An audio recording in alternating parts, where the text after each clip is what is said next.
მოგესალმებით. კვლავ მიწევს თქვენ წინაშე გამოსვლებისთვის, რომ დეზინფორმაციების მორიგი მხილება იყოს უკვე მესამე სერია იმ სერიალის, რომელსაც ოპოზიცია, რამდენიმე მილიონერი NGO და მათი უცხოელი პატრონები გვაყურებინებენ ქართულ ხალხს. ნათქვამია, რომ ისტორია პირველად მეორდება როგორც ტრაგედია და შემდეგ როგორც ფარსი. ტრაგედიად ეს ეგრეთ წოდებული გაყალბებული არჩევნების ისტორია გამეორდა ზუსტად 4 წლის წინ და სხვათა შორის გუშინ იყო 3 ნოემბერი, 4 წლის წინ 2020 წლის 3 ნოემბერს შედგა ის ისტორიული შეკრება ოპოზიციისგან მთავარი არხის სტუდიაში, სადაც მათ ხელი მოაწერეს პირობას, რომ არავითარ შემთხვევაში არ შევიდნენ პარლამენტში და შემდეგ დაიწყნენ და ყველა შევიდა პარლამენტში. ახლა ეს უკვე როგორც ფარსად ისე მეორდება, იგივე მსახიობები, იგივე დამდგმელი რეჟისორი, მაგრამ გონიათ რომ მაყურებელიც იგივეა, მაგრამ ამ ფარს უკვე ყველა კარგად ხვდება და ამას აგვირდება თავად ეს ხალხიც. ახლა ვნახოთ მესამე სერია ჩვენი მხილებისა. სამ საკითხს შევეხები ხმის მიცემის ფარულობაზე, რომელზეც ისტერია ატეხა ერთმა კონკრეტულმა NGO-მ, ამორჩეველთა მობილიზება და მაღალი მხარდაჭერის მიზეზებთან დაკავშირებით არსებული კონსპირაციები. პირველი რაც შეეხება დეზინფორმაციას ფარულობის დარღვევასთან დაკავშირებით. შეგახსენებთ კიდევ ერთხელ, რომ ამ მეთოდით, ელექტრონული მცველების მეთოდით 6 არჩევნები ჩატარდა აქამდე 2021 წლიდან მოყოლებული. არც ერთ არჩევნებზე არავის პრეტენზია არ ქონია ფარულობასთან დაკავშირებით, არც ამ არჩევნებზე არავის პრეტენზია არ ქონია ბიულეტენებთან, ეგრეთ წოდებულ მელანთან დაკავშირებით რაიმე პრობლემა არ ქონია, მხოლოდ 5 დღის თავზე ვინაიდან სხვა არგუმენტი ვერ ნახეს, მოიფიქრეს ეს როგორც საბაბი. და ამბობენ რომ ვინაიდან ამბობენ რომ და ამით ამტკიცებენ რომ არის ფარულობა დარღვეული. ახლა ვნახოთ რა ხდება საერთაშორისო პრაქტიკაში. პირველი, თქვენ ხედავთ პოლონეთის საპარლამენტო არჩევნებს 2020 წლის. გაცნობთ რომ პოლონეთში გამოიყენება ელექტრონული არეში და ბიულეტენები ხდება კენჭისხლა, გამჭვირვალე ყუთები ბიულეტენების კონვერტშიც კი არ თავსდება. იცით თქვენ რომ ჩვენთან როდესაც არის ბიულეტენების და ყუთში მოთავსება, კონვერტში თავსდება იმ შემთხვევაში. ელექტრონული თავსდება შესაბამის მასაც კონვერტი ქვია, საქაღალდეს ტიპის კონვერტი. პოლონეთში ხედავთ რომ არ არის კონვერტში და მათ შორის თუ დავხედავთ, ნახავთ რომ ჩანს კიდევაც ვის აძლევს მას ამორჩეველი. ანუ რა უნდა თქვა საიას, რომ პოლონეთში ფარულობაა დარღვეული და უნდა 2020 წლის საპარლამენტო არჩევნები გაუქმდეს. შემდეგი ბულგარეთის საპარლამენტო არჩევნები 2024 წლის. აქაც გამჭვირვალე 5 ბიულეტენები კონვერტში არ თავსდება. როგორც ხედავთ, ჩანს ვის ნომრები პარტიის და არჩევანი ამორჩეველს. ანუ რას ფიქრობს ახალგაზრდა იურისტთა ასოციაცია, მისი დამფინანსებელი ევროკავშირის წევრი ბულგარეთის საპარლამენტო არჩევნები უნდა გაუქმდეს. სულ ახლახან ერთი კვირის წინ იყო ლიეტუვის 2 კვირის წინ საპარლამენტო არჩევნები. აი ახლახან იყო. ნახევრად გამჭვირვალე 5 არის, ადრე გამჭვირვალე ქონდათ, ბიულეტენები კონვერტში არ თავსდება. და ხედავთ ამ შემთხვევაშიც, ბოდიში, ხედავთ ამ შემთხვევაშიც, აი ჩაგდების დროს როგორ ჩანს თუ ვინ ყავს არჩეული ლიეტუველ ამომრჩეველს. და გუშინ იცით რომ შედგა არჩევნები მოლდოვაში, რომელსაც ოპოზიცია გაფართოებით აკვირდებოდა და ჩვენ ნახეთ სურათი, სადაც აქაც ნახევარ გამჭვირვალე 5-ია, ბიულეტენები არ თავსდება კონვერტში და ქალბატონი სანდუ, რომელიც არჩეული იქნა პრეზიდენტად, 5-თან, რომელშიც პირდაპირ ჩანს, რომ ის არის მონიშნული ამორჩევის მხრიდან. ანუ რას ფიქრობს ახალგაზრდა იურისტთა ასოციაცია, რომ მოლდოვაში საპრეზიდენტო არჩევნები უნდა გაუქმდეს? ამას უპირებს მოლდოվել ხალხს ახალგაზრდა იურისტთა ასოციაცია. ეს კიდევ ერთხელ აჩვენებს, თუ რამხელა თაღლითობასთან გვაქვს უკვე საქმე, ზოგიერთი NGO-ს მხრიდან, როდესაც ვეღარ პოულობენ ვერც ერთ არგუმენტს თავისი პოლიტიკური მიზნების განსახორციელებლად და ეჭიდებიან ხავს, რომელიც უკვე დიდი ხანია დანახული აქვს ქართველ ხალხს. ეს არის პრობლემა იმის, რომ არასამთავრობო ორგანიზაციები, მათ განსაკუთრებით ის, ვინც ეგრეთ წოდებულ სადამკვირვებლო ორგანიზაციას უწოდებს საკუთარ თავს და მოქმედებს უცხოურ დაფინანსებით, ჩართული იყვნენ საარჩევნო კამპანიაში, მიზნად ჰქონდათ კონკრეტული საარჩევნო შედეგის დადგმა, იყვნენ ქართული ოცნების წინააღმდეგ, ახლა როცა ეს შედეგი არ დადგა, ისინი ცდილობენ საკუთარი უცხოური დაფინანსება გამოიყენონ იმისთვის, რომ ქართველ, მოლდოველ, ბულგარელ, ლიეტუველ და პოლონელ ამომრჩევლებს წაართვან არჩევანი. იმიტომ რომ ეს არის ზუსტად სინამდვილეში, რასაც ემსახურება ეს ბოდვა, რომელსაც ჩვენ ახალგაზრდა იურისტთა ასოციაციასთან მისმენთ და მე ეს არაერთხელ თქვი. ეს უკვე აღარ არის პრობლემა ერთი არასამთავრობო ორგანიზაციის. ეს არის პრობლემა იმ დონორების, რომელიც აი ამ თაღლითურ დასკვნების შესაძლებლობას აძლევენ ასეთ ორგანიზაციებს, რომელიც პირდაპირ დეზინფორმაციულად ცდილობენ წაართვან არჩევანი ქართულ ხალხს. ამიტომ დონორების პასუხისმგებლობა არის და ვეღარ გაიქცევიან ამჯერად ამ პასუხისმგებლობას და მინდა რომ ყურადღება მიაქციონ, რომ მათი ფულით ხდება დემოკრატიის ძირის გამოთხრა. შემდეგი დეზინფორმაცია. ამორჩევლთა მობილიზებასთან დაკავშირებით გაიარეს რა ეს თემები და ვერაფერი ვერ მოიფიქრეს. ბოლოს ვერც თენგომ რომ ახსნა და ვერც ტოპ-ტვინებმა, ბოლოს ტელეპირველის იმედად დარჩა ბატონი ხაზარაძე და დანარჩენი ოპოზიცია და აღმოაჩინეს, რომ თურმე პარტიები საკუთარ ამორჩეველთან არიან კავშირზე, საკუთარ ამორჩეველს ესაუბრებიან, ამობილიზებენ საკუთარ ამორჩეველს. მათ შორის ამან უკვე მიიღო ფაშისტური ხასიათი სოციალში. ჩვენ ვნახეთ, რომ ყოფილი სახალხო დამცველი არცერეს პერსონალურ ინფორმაციას თან ისეთი კონტექსტით, რითაც ადამიანებს პირდაპირ მონიშნავს თავდასხმის სამიზნედ. ის ავრცელებს სიებს, სადაც არიან ჩვენი კოორდინატორები, რომლებიც პასუხისმგებელი იყვნენ ამორჩეველთან კავშირზე ყოფნაზე, ამორჩეველთან დაკავშირებაზე, ავრცელებს ამ სიებს, ამ ადამიანების სახელებს და გვარებს. ერთ-ერთ სიაში მას ასე ვთქვათ წაშლილი აქვს პირადი ნომრებით, ეთყობა ვერ ხვდება, რომ სახელი და გვარის პირადი ინფორმაცია არის. ავრცელებს ამ ინფორმაციას თან იმ კონტექსტში, რომ პირდაპირ მონიშნული ყავს ისინი, როგორც სამიზნე ვერბალური თუ ფიზიკური თავდასხმის. აქაც ვიტყვი, რომ ქალბატონი ყოფილი სახალხო დამცველი დღეს იცით, რომ არის არასამთავრობო ორგანიზაციის წარმომადგენელი, მას აფინანსებს ფინანსდება ევროკავშირის ბიუჯეტიდან და რა თქმა უნდა ასეთი ფაშისტური კამპანიები, როდესაც შესაძლებელი ხდება ევროკავშირის ბიუჯეტიდან დაფინანსების წყალობით, ეს არის ევროკავშირის პასუხისმგებლობა. ერთ-ერთი დაფინანსებელი ამ ორგანიზაციის არის ევროპის დემოკრატიის ფონდი. შეგახსენებთ, ეს ის ფონდია, რომელიც ფარულად ხარჯავს ფულს საქართველოში, მათ შორის პოლიტიკურ აქტივობებში და პოლიტიკურ პარტიებში. აი ეს არის შედეგი საბოლოო ჯამში, რომ ხედავთ ყოფილი სახალხო დამცველი, არ ვიცი მე რანაირად იყო ადამიანი ამდენი ხანი სახალხო დამცველი, როცა ვერ ხვდება, რომ ამხელა დარღვევას ჩადის, როდესაც ადამიანებს პერსონალურ ინფორმაციას ავრცელებს თან იმ კონტექსტში, რომ ის ასე ვთქვათ მტრად ყავს მონიშნული შესაბამისი კლავიატურის ვერბალური ლომებისთვის და ზოგიერთი ფიზიკური მოძალადისთვის ამ ადამიანების წინააღმდეგ. ხა რა ხდება სინამდვილეში? ჩვენ ამ დღეებში მათ შორის აი ამ ცნობილი სიუჟეტით, რომელსაც მთელი ოპოზიცია ასე სიხარულით შეხვდა ვინაიდან თენგოს და გრიგოლის შემდეგ და ტოპ-ტვინების შემდეგ სხვა იმედი გადაწყვეტილი ჰქონდათ და ჩამოეკიდნენ ამ სიუჟეტს და რა აღმოაჩინეს? თურმე ოის აუცილებლად თურმე საქართველოში პარტიები არიან დაკავებული პარტიული სამუშაოთი და საარჩევნოდ უპირველეს ყოვლისა ეს გულისხმობს იმას, რომ იცოდე და იცნობდე შენს ამორჩეველს და მეორე უზრუნველყო, რომ შენი ამორჩეველი მოვიდეს არჩევნებზე და მიიღოს მონაწილეობა არჩევნებში.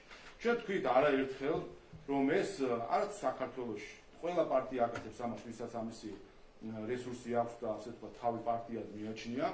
ეს არის საერთაშორისო დაპროფილებული მეთოდი და ჩვენ არაერთხელ თქვით, რომ ამაზე ტრენინგებსაც კი ატარებდა IRI თუ NDI.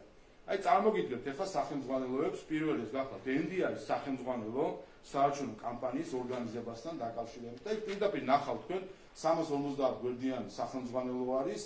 ძალიან დეტალურად არის აღწერილი, როგორ უნდა შეადგინოს სიები, ბაზები ამორჩევლების, როგორ უნდა დაყო ისინი შენ მომხრეებად, მოწინააღმდეგეებად, გადაუწყვეტელებად, როგორ უნდა კონდეს მათთან კავშირი და კომუნიკაცია და მათ შორის რატომ არის ეს ყველაფერი საჭირო. საუბარი ამ სახელმძღვანელოში ამორჩევის სიყვარული საკმარისი არ არის თუ კი მათ მხოლოდ სახლიდან უყვართ.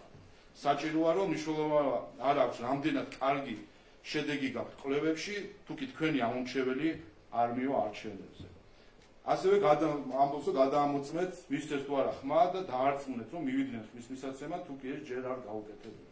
პირდაპირ აღწერილი არის პროცესი მთლიანად დეტალურად და ამაზე ვსაუბრობთ. ამაზე არა მხოლოდ ჩვენ, ყველა პარტია სამ ქვეყანაში ამგვარი ტრენინგების სემინარებში მიუღია მონაწილეობა, სადაც ხდება საერთაშორისო გამოცდილების გაზიარება, დეტალურად არის აღწერილი, როგორ უნდა შედგეს ბაზები, რა ინფორმაცია უნდა იყოს მასში, უფრო მეტი ინფორმაცია არის რეკომენდირებული, ვიდრე თქვათ ამ გავრცელებულ სიებში არის. და შემდეგ როგორ უნდა იყოს მათთან კომუნიკაცია და დაარწმუნება, რომ მივიდნენ არჩევნებზე, როგორ უნდა გადამოწმეს არჩევნების დღეს, იყვნენ თუ არა ისინი არჩევნებზე და შესაბამისად როგორ უნდა მოხდეს მათი დაარწმუნება, რომ მივიდნენ არჩევნებზე. ასევე გახლავთ აირაის სახელმძღვანელო კამპანიის ორგანიზებასთან დაკავშირებით და აქაც ნახავთ ასეთ ციტატებს, რომ გადამწყვეტია ის მხარდამჭერი, რომელიც ხმას აძლევს. თქვენი შრომა შეიძლება დაიკარგოს, თუ კი არ უზრუნველყოფთ, რომ თქვენი ამორჩეველი მივიდეს არჩევნებზე. მეორე, შეადგინეთ ამორჩევლების თქვენი საკუთარი მონაცემთა ბაზა, სახელი, ტელეფონის ნომერი და ასე შემდეგ მთელი სია ჩამონათვალი რა უნდა იყოს ამ ბაზაში. მესამე, არჩევნებამდე ერთი კვირით ადრე დაუკავშირდით ყველა მხარდაჭერას და შეახსენეთ, რომ მივიდნენ არჩევნებზე. მეოთხე, არჩევნების დღეს მიაკითხეთ და დაეხმარეთ, რომ მივიდნენ უბანზე, მათ შორის ტრანსპორტირებით და ასე შემდეგ. აი ეს არის ის ფარსი, რასთანაც გვაქვს საქმე ოპოზიციის თუ არასამთავრობო ორგანიზაციების სახით, როდესაც არ აქვს არგუმენტი და ეძებენ საბაბებს იმისთვის, რომ მოარგონ საკუთარ წარმოდგენას სამყაროს. მათი წარმოდგენა სამყაროს და მე თქვი კიდევაც, ფაქტობრივად ფსევდორელიგიური მიმართულება ჩამოყალიბდა ნაცობა, როგორც ასეთი და უკვე აქ პარტიულ წევრობას, კუთვნილებას მნიშვნელობა არ აქვს. ყველა ვინც აი ამ ფილოსოფიით მოქმედებს, სინამდვილეში ამ იდეოლოგიის ნაცობის ასე თქვა წარმომადგენელი არის ფსევდო რელიგიის, რომელსაც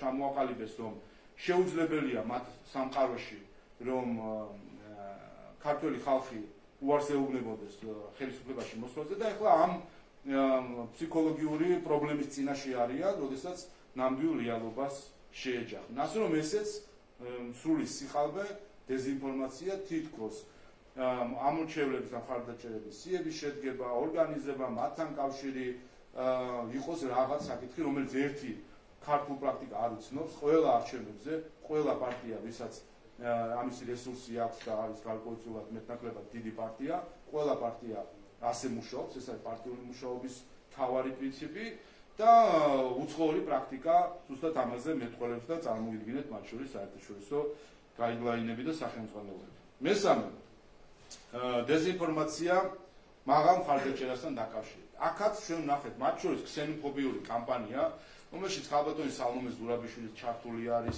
NGO-ები ჩართული არიან და ოპოზიცია არის ჩართული, როდესაც გამოარჩევენ გარკვეულ ოლქებს და რეგიონებს ჩვენ ქვეყანაში, რომელიც განსაკუთრებით კომპაქტურად არის დასახლებული ეთნიკური უმცირესობის წარმომადგენლების მხრიდან და იმ კონტექსტში წარმოადგენენ მაღალ მხარდაჭერას, თითქოს ხდება ადამიანებით მანიპულირება. ეს არის ჩვეულებრივი ქსენოფობიური კამპანია, რომელიც ასევე კიდევ ერთხელ წარმოებს იმ ორგანიზაციების მხრიდან, რომელიც უცხოეთიდან ფინანსდება. რასთან გვაქვს სინამდვილეში საქმე და ჩავხედოთ ახლა რა არის რეალობა. თქვენ იცით, რომ ამ არჩევნებზე აღარ იყო მაჟორიტარული სისტემა, თუმცა შემოღებული იქნა ეგრეთ წოდებული დელეგატის ინსტიტუტი. ყველა პარტიას შეეძლო საკუთარ საარჩევნო სიაში კონკრეტული ადამიანი მიეკუთვნებინა ამა თუ იმ ოლქს და ეთქვა, რომ აი ეს ადამიანი იქნება თქვენი ოლქის წარმომადგენელი შემდეგ პარლამენტში. ქართულმა ოცნებამ ყველა ოლქში, 30 ოლქში დააყენა დელეგატები და ყავდა ყველა დელეგატი, მათ შორის უმეტესობა იყო არის მოქმედი მაჟორიტარი, რომელსაც ისედაც დიდი კავშირი აქვს რეგიონთან და ყველა დელეგატი იყო რეგიონის წარმომადგენელი, რეგიონთან კავშირის მქონე ადამიანი, რომელიც იქნებოდა, რომელსაც რეგიონის მოსახლეობა ჩათვლიდა საკუთარ ხმად და წარმომადგენლად პარლამენტში. და კიდევ ერთხელ ყველა ოლქში ყავდა ჩვენ დელეგატები. მეორე, ჩვენ ჩავატარეთ კარდაკარი, არა ერთი, როდესაც ყველა ოჯახში დელეგატებისთან ან ჩვენი შტაბის წარმომადგენლებთან ერთად ყველა ოჯახში მივედით.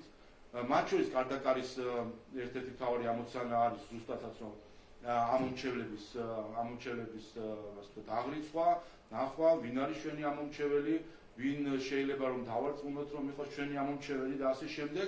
კარდაკარის ასევე მიზანი არის ჩვენი ასე ვთქვათ საინფორმაციო ბროშურების დარიგება და ამაზე ცალკე კარდაკარი ქონდა, როდესაც ერთის მხრივ მიღწევებისთან დაკავშირებით ბროშურები დავალიგეთ და მეორე საარჩევნო პროგრამასთან დაკავშირებით. და რეგიონული ღონისძიებები, იცით რომ ყველა რეგიონში ჩატარდა მასშტაბური ღონისძიება, სადაც ყველა ვიყავით წარმოდგენილი და მათ შორის ცალკე ჩვენ კიდევ ქონდა მეც პირადად რეგიონში დავდიოდი და ქონდა შეხვედრები.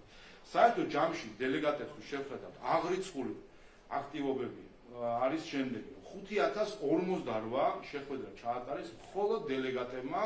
ეს არის აღრიცხული შეხვედრები, რომლებიც 50 დღეში 30-მა დელეგატმა ჩაატარა, რაც დღეში საშუალოდ გამოდის 100 შეხვედრა ქვეყნის მასშტაბით და თითო დელეგატზე აი ამ 50 დღის განმავლობაში, საარჩევნო კამპანიის განმავლობაში თითო დელეგატმა 170 შეხვედრა ჩაატარა. ვიყავით ყველა სოფელში, ვიყავით ყველა უბანში, მივედით თითქმის ყველა ოჯახში, იმისთვის რომ გვესაუბრა მათთან, აგვეცნა თუ რა არის ჩვენი საარჩევნო პლატფორმა, დაგვერწმუნებინა რომ ხარი დაეჭირათ ქართული ოცნებისთვის. რასაკეთებდა ამ დროს ოპოზიცია.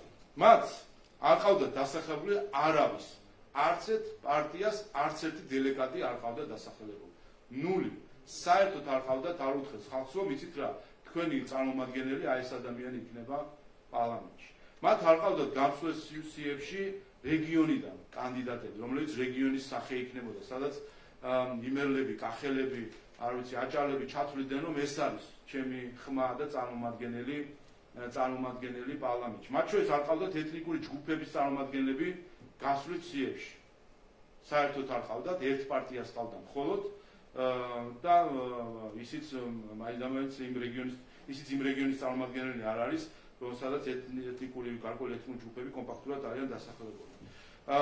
საერთოდ არ ჩაუტარებიათ რეგიონში კამპანია. თქვენ ნახავდით, რომ იყო რამდენიმე ჩასვლა კამერების თანდასწრებით, სხვა მხრივ კითხეთ, რა ვიცი, თქვენს ყავთ რეგიონში, ხალხს არ გულისხმობ მხოლოდ თბილისის მიღმა რეგიონს, თბილისსაც გულისხმობ, თბილისის ოლქებში მათ შეხვედრები არ ქონიათ.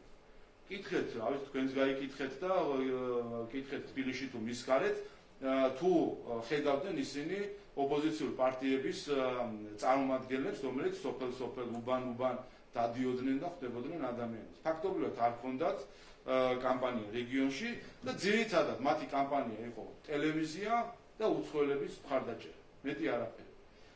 ნული დელეგატი საქართველოს სხვადასხვა ოლქიდან. ამასობაში ქონდათ ვიზიტები ამერიკის შეერთებულ შტატებში, ბელგიაში, ნორვეგიაში, შვედეთში, პოლონეთში, პორტუგალიაში, იტალიაში. აი საარჩევნო კამპანიის დროს. ნაცვლად იმისა, რომ მისულიყვნენ ადამიანებთან ესაუბრათ, ნაცვლად ამისა დადიოდნენ და უცხოელებს ელაპარაკებოდნენ. ამან თავის შედეგი გამოიღო, ხედავთ, რომ უცხოელები უფრო ჩანან, მათი ამომრჩევლები უფრო უცხოელები არიან, ვიდრე საქართველოს მოსახლეობა და ხედავთ გარედან როგორი მხარდაჭერა აქვს. თუმცა რა მოლოდინი ქონდა, როდესაც რეგიონებში, მათ შორის თუ შევხედავთ, ახლა სად არის მაღალი მხარდაჭერა, ხომ? ჩვენ 10 ოლქი რომ ავიღოთ, ყველაზე მაღალი მხარდაჭერით და აქაც კიდევ ერთხელ მინდა აღნიშნოს ქსენოფობიური კამპანია, რომელიც აქვს გამართული ქალბატონ სალომე ზურაბიშვილის ოპოზიციურ პარტიებს და ზოგიერთ NGO-ს. თუ კი შევხედავთ 10 ყველაზე მაღალი მხარდაჭერით მქონე, სადაც ქართულში ყველაზე მაღალი მხარდაჭერა მიიღო, თქვენ ნახავთ, რომ ეს შერეული ოლქები არის, აქ არ არის ოლქები მხოლოდ სადაც შეიძლება ეთნიკურად კომპაქტურად დასახლებული ოლქები იყოს. ნინოწმინდა, ახალქალაქი, საჩხერე, ბოლნისი, მარნეული, ლენტეხი, დმანისი, ყაზბეგი, მესტია, წალკა. 60 და შევხედოთ ახლა როგორი იყო მხარდაჭერა ქართულოსების მიმართ. 64 მუნიციპალიტეტიდან, თბილისს თუ კი ერთ მუნიციპალიტეტად დავიღებ, 60-ში, ანუ 94%-ში ქართულმა ოცნებამ 50%-ზე მაღალი მხარდაჭერა მიიღო. აქედან 30-ში მიიღო 60-დან 70-მდე პროცენტის მხარდაჭერა. და ეს აჩვენებს საერთოდ ჯამში როგორ იყო გადანაწილებული და მინდა როდესაც მათ შორის აი ამ ქსენოფობიურ კამპანიას რომელსაც მათ შორის მედია და NGO-ებიც აწარმოებენ და როცა საუბარი აქვს ნინოწმინდაზე და ახალქალაქზე სადაც მათ არ ყავდათ არა თუ დელეგატი დასახელებული არა თუ რეგიონის წარმომადგენელი დასახელებული არამედ ეთნიკური ჯგუფიდან წარმომადგენელი საერთოდ არ ყავდათ სიებში.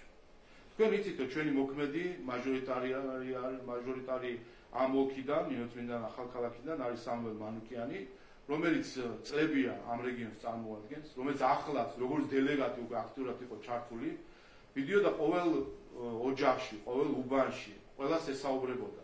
და რა გონიათ ხა, რატო უნდა მიეცათ ამ ოლქის წარმომადგენლებს გვარამიასთვის, თუ რა ვიცი, სხვებისთვის, ხაზარაძისთვის, ან რა ვიცი, სხვებისთვის ხმა, რატომ უნდა მიეცათ? თუ ტელევიზორში გონიათ რომ დაინახავენ და ტელევიზორის ხათრით უნდა მიეცათ, ხმა იციან საერთოდ რა არის ამ ადამიანების მთავარი საკითხები, რომელიც მათთვის მნიშვნელოვანი არის ამ პარტიებმა. ასე რომ აქაც ზუსტად ეს ახსნა აქვს საერთოდ ჯამში.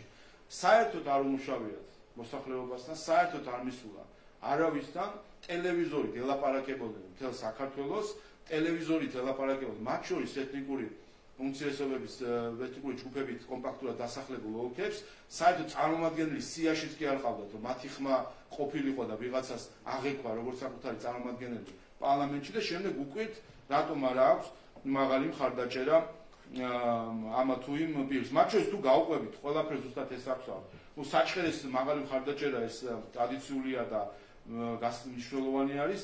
ბოლნისს რაც შეეხება, იცით რომ ჩვენი დელეგატი ამ შემთხვევაში იყო ბოლნისის მერი, რომელიც წლებია არის ბოლნისის მერი და ბოლნისის განვითარებას თუ შეხედავთ, მიხვდებით კიდევაც რატომ აქვს ასეთი მაღალი მხარდაჭერა მისი კანდიდატურის წყალობით ქართულ ოცნებას. მარნეულში ჩვენი დელეგატი იყო ზავრ დარგალი, რომელიც მოქმედი მაჟორიტარი არის და აქედან გამომდინარე, რა თქმა უნდა, მას განსაკუთრებული პატივისცემა აქვს რეგიონში. ლენტეხი, დვალისი, ყაზბეკი, ყველა ეს ამ საკითხთან დაკავშირებით არის სინამდვილეში ძალიან მარტივი გასაგები, რატომ დამარცხდა კატასტროფულად ოპოზიცია მთლიანად საქართველოში, რატომ დამარცხდა კატასტროფულად იმ რეგიონებში, რომელსაც ვერც კი აღიქვეს, რომ მათი წარმომადგენელი უნდა ყოფილიყვნენ ისინი პარლამენტში და აქ პარკეტზე დაზრდილებმა ჩათვალეს, რომ უნდა ყოფილიყვნენ რეგიონების წარმომადგენლები ალბათ და მათ შორის კიდევ ერთხელ გავიმეორებ, რომ ამ რეგიონებზე, რომელსაც ისინი ქსენოფობიურ კამპანიას ავრცელებენ, ამ რეგიონებში ყველაზე დაბალი იყო სინამდვილეში აქტივობა და მათ შორის უფრო დაბალი, ვიდრე ეს იყო 2020 წელს. ამიტომ ეს საკითხები კიდევ ერთხელ რომ ჩამოთვალოთ, რაც არის დღეს ვანდები დეზინფორმაციის მთავარი საკითხი, ხმის მიცემის ფარულობა, აბსოლუტური ტყუილი და თუ კი ფიქრობენ რომ საქართველოში ხმის მიცემის ფარულობა დაიღვა და უნდა გაუქმდეს, მაშინ უნდა გაუქმდეს მოლდოვაში გუშინდელი საპრეზიდენტო არჩევნები, უნდა გაუქმდეს ლიეტუვაში 2 კვირის წინ ჩატარებული საპარლამენტო არჩევნები, პოლონეთში ჩატარებული საპარლამენტო არჩევნები, ბულგარეთის და ეს 4 მაგალითი თორემ სხვა მილიონ მაგალითს მოგიყვანთ და დააკვირდით ამერიკის შეერთებულ შტატებში არჩევნები როგორ არის და იქაც დაინახავთ ამ სტანდარტით ფარულობის დარღვევას. მეორე, ამ ორჩეულთა მობილიზება, ამის წარმოჩენა თითქოს ეს არის რაიმე არათუ დარღვევა, არამედ რაიმე ისეთი რამ, რაც არ არის საერთაშორისო სტანდარტი პარტიის მუშაობის, ეს არის აბსოლუტური ტყუილი და რა ვიცი, ხო ხედავთ 5 წუთი დაჭირდა და 2 სახელმძღვანელოს ამონარიდის ჩვენება იმისთვის, რომ ეს დიდი ფარსი გვემხილებინა და მათ შორის ის ფაშისტური კამპანია, რომელსაც სოციალში ახლა ზოგიერთი არასამთავრობო ორგანიზაციის წარმომადგენელი აწარმოებს ქართული ოცნების წარმოადგენლების მიმართ და მაღალი მხარდაჭერის მიზეზები ჩახედონ სინამდვილეში ის კომპლექსური სქემა, რადგან ისინი საუბრობენ, არის ძალიან მარტივი. ამ სქემას ქვია დემოკრატია და ხალხის მხარდაჭერა. თუ ხალხი მხარს არ დაგიჭერს, თუ ხალხთან არ მიხვალ, რა თქმა უნდა, შენი კარგი იქნება არანაირი შანსი რომ მქონდეს კარგი შედეგები და მეორე, ამ არჩევნებზე და ნუ რავი თავს ნუ იტყუებს და ნუ იმშვიდებს, განსაკუთრებით ოპოზიციაში. ამ არჩევნებში ეს კატასტროფული მარცხი მათთვის ერთ რამეს ნიშნავს, რომ ქართულმა ხალხმა მათ მიუჩინა ის ადგილი, რომელსაც ისინი იმსახურებენ, მიუჩინა მოღალატეების და უსამშობლოების ადგილი. და ამ ადგილას უნდა იყვნენ ისინი ქართული ხალხის ვერდიქტით. მოგესალმებით, სალომე გობრონიძე, ტელეკომპანია პოზიტივი. რამდენიმე კითხვა მექნება ბატონო შალვა. პირველ რიგში მინდა გითხოთ სალომე ზურაბიშვილზე, რომელიც ერთგვარად თავს ესხმის ქართულ დიპლომატებს. გასულ დღეს იყო დიპლომატიის დღე და სალომე ზურაბიშვილმა თავის სოციალურ ქსელში ასეთი რამ დაწერა, ვციტირებ: დიპლომატიის დღეს ვერ მოგილოცავთ, საქართველოს დადუმებულო ელჩებო, ასე მიმართა ქართულ დიპლომატებს. როგორ აფასებთ ზურაბიშვილის განცხადებას? მე მგონი აღარ არის რაიმე დატვირთვა აღარ აქვს. კომენტარის გაკეთებას ქალბატონის სალომის განცხადებაზე, ის პარასკევები, რომელიც მას დარჩენილი აქვს ამ თანამდებობას, უფრო მცირდება და მე მგონი უბრალოდ უნდა მშვიდად მივიყვანოთ ეს საკითხი ბოლომდე და ღირსეული ახალი პრეზიდენტი ავირჩიოთ. ქალბატონის სალომის დამოკიდებულება დიპლომატიურ კორპუსთან დაკავშირებით ცნობილია დიდი ხანია, მათ შორის როცა ის იყო საგარეო საქმეთა მინისტრი და მოიკითხეთ მაშინ რა ჩაატარა მან როგორც საგარეო საქმეთა მინისტრმა ფავორიტიზმი და სხვა ასეთი მავნე პროცესები, რაც მაშინ დაიწყო ქალბატონმა სალომემ, როგორც საგარეო საქმეთა მინისტრმა, საგარეო საქმეთა სამინისტროში, გაგრძელებული იმით, რომ ის უკვე დიდი ხანი არის ელჩების დანიშვნაზე უარს ამბობს, არღოს კონსტიტუციას. ამიტომ რა უნდა ვთქვა, ქალბატონ სალომე დაასრულებს თავის ამ პოზიციაზე ყოფნას და ჩაბარდება მისთვის სამწუხაროდ არასახარბიელად საქართველოს ისტორიაში. ოპოზიციის პროტესტზეც მინდა გკითხოთ, ვიცით რომ კარვების დადგმა დაანონსეს რუსთაველის გამზირზე. რეალურად რა მოლოდინი გაქვთ მათი მხრიდან? ჩვენ გვახსოვს პრაქტიკა გასულ წლებში, როდესაც კარვები დადგეს, თუმცა არც ერთი ოპოზიციური პარტიის წარმომადგენელი იმ კარვებში არ იმყოფებოდა ხოლმე და ძირითადად პარტიული აქტივი ყავდათ იქ დატოვებული, მობილიზებული. ახლა რა რისი მოლოდინი გაქვთ თქვენი ოპონენტებისგან და რა რესურსი აქვთ მათ? მადლობა.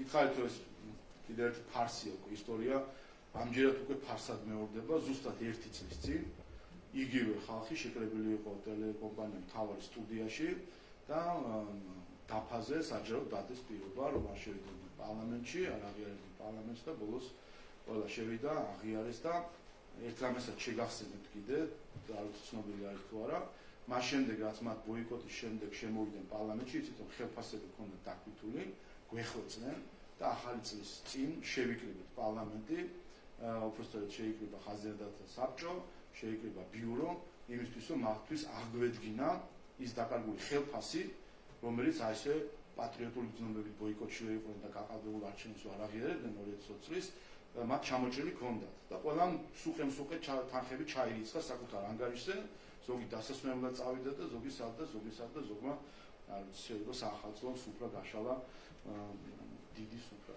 ასე რომ ასეთ ხალხთან გვაქვს ჩვენ საქმე, რომელსაც სინამდვილეში არანაირი ღირებულება არ გააჩნია. ამიტომ პრობლემა ამ შემთხვევაში მათში კი არ არის, კარვები ჩქარაო გაყვების და კითხვები მათთან ჩვენ აღარ გვაქვს. ჩვენ კითხვები გვაქვს იმათთან, ვინც ამ ხალხს მართავს ქვეყნის გარეთ. მნიშვნელოვანია რომ ეხლა დავინახოთ ჩვენ რა სინამდვილეში რა განწყობები, რა გეგმები, ან რა დამოკიდებულება აქვს, უბრალოდ რა დამოკიდებულება აქვს ამ ხალხს ქვეყნის გარეთ ყოფ ამ ხალხს. ჩვენ ნახეთ ლიეტუვის სახელმწიფო პარტიის წარმომადგენლის ქალბატონი რასა მიქნევიჩიანის განცხადება, რომელიც ამოდის ევროპარლამენტის წევრია და სინამდვილეში მივედით იმ წერტილზე, რა დიდი ხანია გულში ქონდა ბევრს ქვეყნის გარეთ ზოგიერთებს ასე ვთქვით, ნაცმოძრავების ხარდამჭერი არის.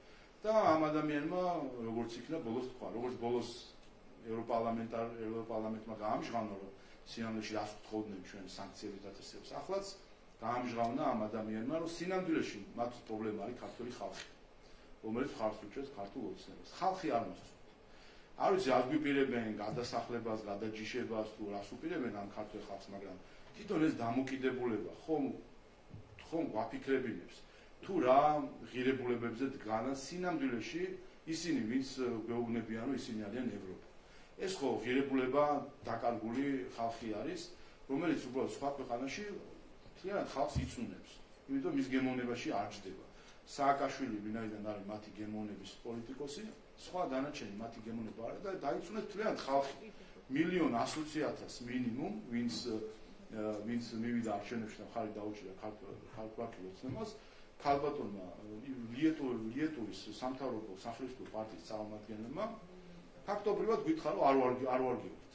და რა ვიცი, რაღაც უნდა მოგვიხერხონ და მართლა გადაგვაჯიშონ ან გადაგვაშენონ როგორც ჩანს, გადაგვაცხოვრო ნაკედა. და ჩაგვანაცვლონ შეიძლება სხვა ხალხით. ამიტომ ჩვენ კითხვები ახლა აღარ გვაქვს ოპოზიციასთან. ჩვენ კითხვები ახლა აღარ გვაქვს იმ ენჯოებთან, რომელმაც საბოლოოდ დაისამარეს თავი ისვედმა გამჭვირვალობამ, საიამ საბოლოოდ დაისამარეს თავი როგორც თაღლითმა ორგანიზაციებმა და ეს შანსი აღარც კი გამოიყენეს 24 წლის არჩევნების. გვაქვს კითხვები მათ პატრონებთან თუ რა გეგმები აქვს მათ ქართულ ხალხთან დაკავშირებით.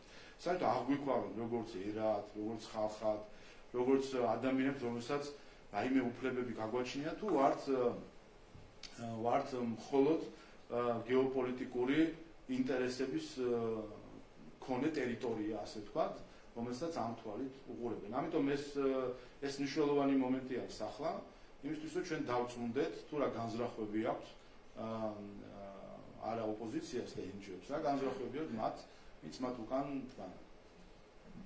მოგესალმებით ბატონ შავა ტელეკომპანია იმედი ნინვარკვიანი. რამდენიმე კითხვა მაქვს, თქვენ ისაუბრეთ იმ დეზინფორმაციაზე, რომელსაც ისმენთ მედიებით თუ პოლიტიკოსებით ოპოზიციიდან. მე მინდა გკითხოთ პირად პერსონალური მონაცემებთან დაკავშირებით ამჯერად მძიმე ბრალდებების ავტორი გიორგი გახარიაა, რომელიც ამბობს, რომ ქართულ ოცნებას ჰქონდა ამ ურჩევის პერსონალური მონაცემები, გულისხმობს ID ბარათებსაც, პასპორტებსაც და ამბობს, რომ სწორედ ამ გზით და ამ დაშინებით, ასეთი ფორმით დაშინებით მიიღო ქართულმა ოცნებამ ამ ადამიანების მხარდაჭერა. რამდენად ახლოს არის რეალობასთან გახარია ამ შემთხვევაში და რა სიტყვით აი ამ ბრალდებაზე, რომ პირადობები ჰქონდა ქართულ ოცნებას მოქალაქეების. საინტერესო არის და მივესალმება, რომ მან ეს მისი ბრალდება დაიწყო სიტყვებით ჩვენი ვარაუდით და მე გააგრძელა. ვარაუდი ალბათ თანამედროვე ტერმინია ჭორაობისთვის და გასაგებია ის ამ საკითხზე ჭორაობს, თუმცა რაც არ არის ჭორი, არის ის რომ პირადად მისი სახელით მიუვიდათ იმეილები საჯარო მოხელეებს და ამაზე მქონდა ბრიფინგზე საუბარი. ერთდროულად მიუვიდა თითქმის ყველა საჯარო მოხელეს, რაც ნიშნავს, რომ როგორც ჩანს, მას აქვს საჯარო მოხელეების მინიმუმ იმეილების ბაზა, რაც მას არ უნდა ჰქონდეს და არ შეიძლება ჰქონდეს. თუმცა იმის გათვალისწინებით, რომ პირადად ის და მისი პარტიის წევრებიც საჯარო სამსახურში იყვნენ, არის გასარკვევი არის, ხომ არ ჰქონდათ თქმა ასეთ ბაზებზე და ხომ არ გაიტანეს კანონის დარღვევით ეს ბაზები და იყენებენ ამ ბაზებს პარტიული დანიშნულებით. მე რამდენადაც თვალყური ვადმი თვალსწრები პერსონალურ დაცვის ინსპექტორმა ამ საკითხის მოკვლევა დაიწყო. ამიტომ გასცეს ჯერ პასუხი იმას, რაც ნამდვილად ვიცით, რომ მისი სახელით ყველა საჯარო მოხელეს მივიდა ერთდროულად იმეილი, რაც მიუთითებს იმას, რომ მას აქვს ბაზა, რომელიც მას არ უნდა ჰქონდეს. ამიტომ ამას უპასუხოს. რაც შეეხება მისივე თქმით, რომ იმ ჭორაობას, იმ ჭორს, რომელსაც ეს აუცილებს, არ არის სერიოზული, რომ ასეთი ჭორაობით იყოს დაკავებული ადამიანი, რომელიც მანამდე პრემიერ-მინისტრი იყო. ერთი კითხვა მაქვს, ასევე პოზიტიური მშვიდობის ინდექსი საქართველოს 30 საუკეთესო ქვეყნებს შორის არის, ევროკომისია აქვეყნებს ამ ანგარიშს და ვიცით, რომ ეს ინდექსი დგება ქვეყნის საშინაო და საგარეო პოლიტიკის კეთილსინდისიერების თვალსაზრისით. ეხლა როდესაც ჩვენთვის ძალიან მნიშვნელოვანი ეტაპი დგას ევროკავშირთან ინტეგრაციის თვალსაზრისით, რამდენად მნიშვნელოვანია ასეთი საერთაშორისო აღიარებული და ავტორიტეტული დასკვნები ჩვენ ქვეყნისთვის. თავისთავად ეს კიდევ ერთხელ აჩვენებს, თუ რამდენად სწორი პოლიტიკა ჰქონდა ქართულ ოცნებას ბოლო 4 წლის განმავლობაში. ეს კიდევ ერთხელ აჩვენებს, თუ რატომ დაუჭირა მხარი ქართულმა ხალხმა ამ პოლიტიკას და ამ არჩევნებმა და ამ რეფერენდუმმა ზუსტად ეს დაანახა ყველას შინ და გარეთ, რომ ქართული ხალხი დგას ამ პოლიტიკის უკან, იმ პოლიტიკის რომ არ დაწესდეს სანქციები, იმ პოლიტიკის რომ არ გაიგზავნოს მოხალისეები ომში, იმ პოლიტიკით რომ არ შევიდეთ ესკალაციაში სხვადასხვა ქვეყნებთან ჩვენს გარშემო და სწორედ ამისი შედეგი არის, რომ დღეს საქართველოს და ეს ასახვა ასეთ რეიტინგებში ზუსტად იმას აჩვენებს, რაც რეალობაა. გავიხედოთ გარშემო ცეცხლის კალში. ფაქტობრივად და მოახერხეთ ის, რომ საქართველოს თან იმ პირობებში მისი ორი ტერიტორია ოკუპირებული არის ფაქტობრივად მშვიდობის ოაზისი, არა მხოლოდ საკუთარი მოქალაქეებისთვის არის ეს მშვიდობა, არამედ ეს მშვიდობა მნიშვნელოვანი არის სხვა ქვეყნებისთვის. დღეს საქართველოს არის რეალური ხიდი და ტრანზიტის შესაძლებლობა ევროპასა და აზიას შორის. დღეს საქართველოზე გადის ყველა ეს პირთი, ამიტომ ამითი ამ მშვიდობით სარგებლობთ არა მხოლოდ ჩვენ, არამედ ამით სარგებლობენ ასევე სხვა ქვეყნები, თორე აქ რომ არეულობა ყოფილიყო, აი მე ეკითხა ევროპას რა ეშველებოდა, როდესაც SD რეფერენც იქნებოდა ჩაკეტილი და მე ენახათ ევროპაში როგორი ეკონომიკური კრიზისი დაუდგებოდა. სინამდვილეში ქართულმა ოცნებამ და ქართულმა ხალხმა თავისი არაესკალაციის პოლიტიკით გადაარჩინეს არა მხოლოდ საქართველოს ეკონომიკურ კრიზის კოლაფსს და შესაძლო სამხედრო დაპირისპირებას, არამედ გადაარჩინეს ევროპაც ეკონომიკურ პრობლემებს.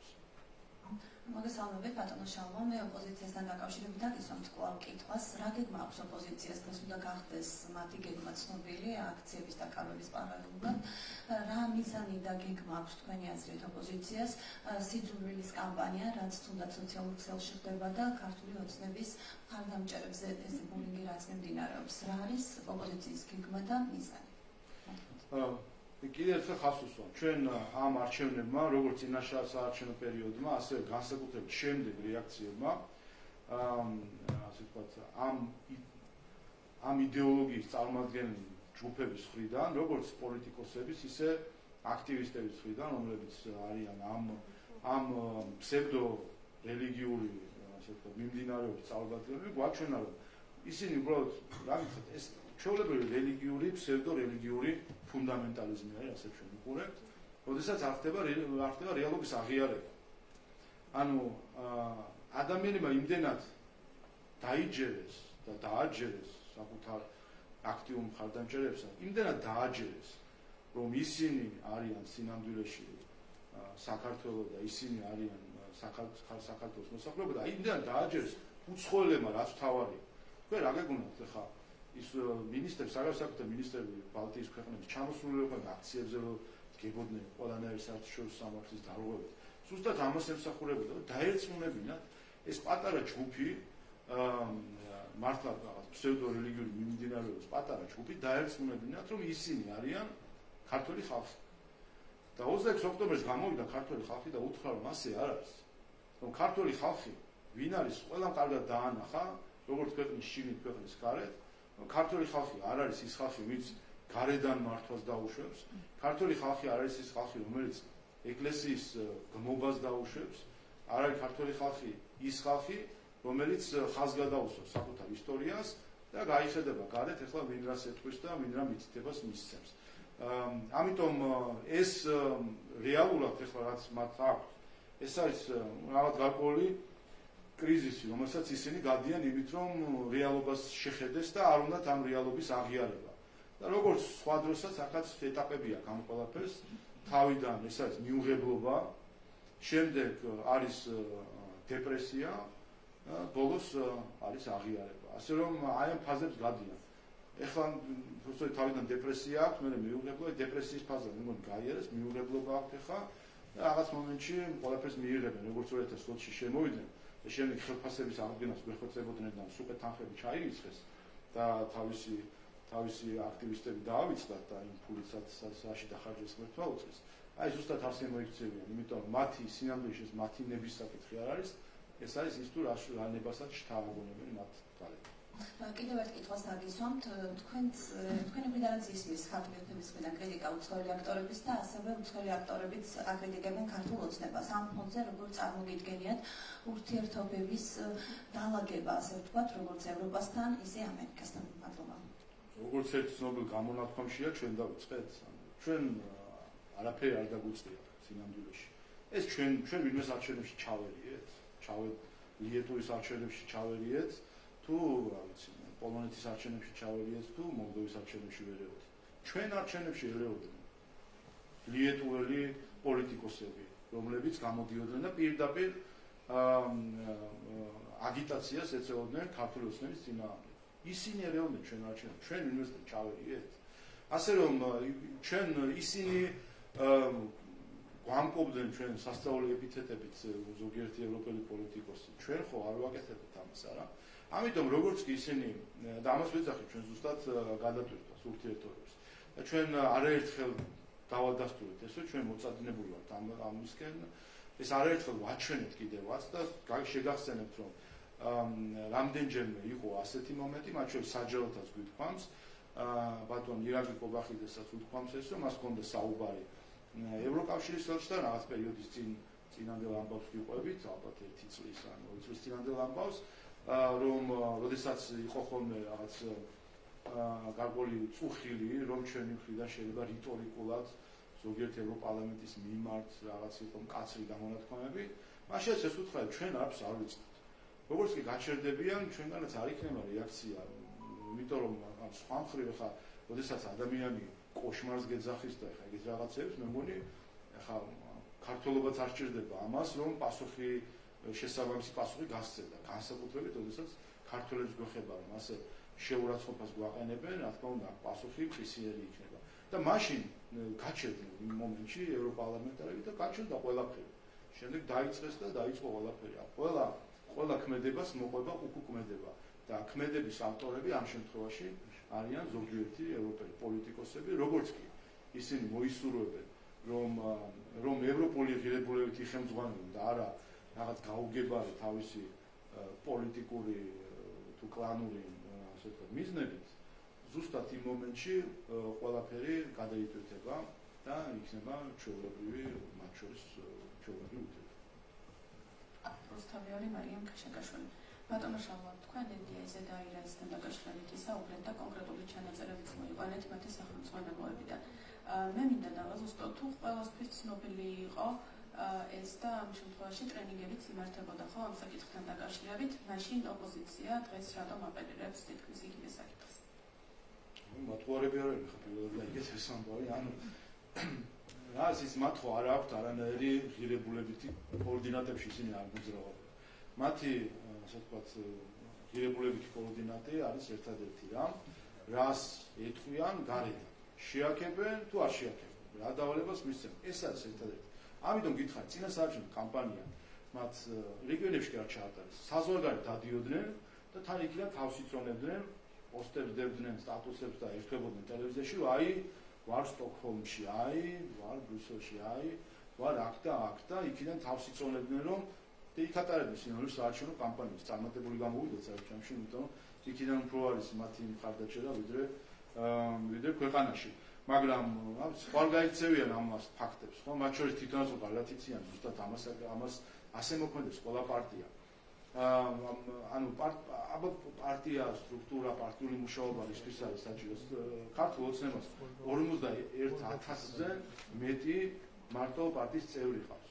და რა თქმა უნდა, ეს ამიტომაც მუშაობს პარტია საარჩევნო კამპანიის დროს განსაკუთრებით, როდესაც საარჩევნო შტაბები ხსნება, აბა რა შტაბებს ხსნიდნენ თვითონაც, ისთვის ხსნიდნენ ამ შტაბებს, ტელევიზორიდან თუ ქონდათ ხო საუბარი. ხო, ეს რა თქმა უნდა, ეს არის ნაწილი სამუშაოსი, რომ იცნობდე შენ სამორჩევებს და ქონდეს მათთან კონტაქტი. სხვათა შორის რაც იყო რამე თუ იყო დარღვევა იყო, რომ ამას აკეთებდნენ უცხოელები სინამდვილეში. აი ეს იყო დარღვევა.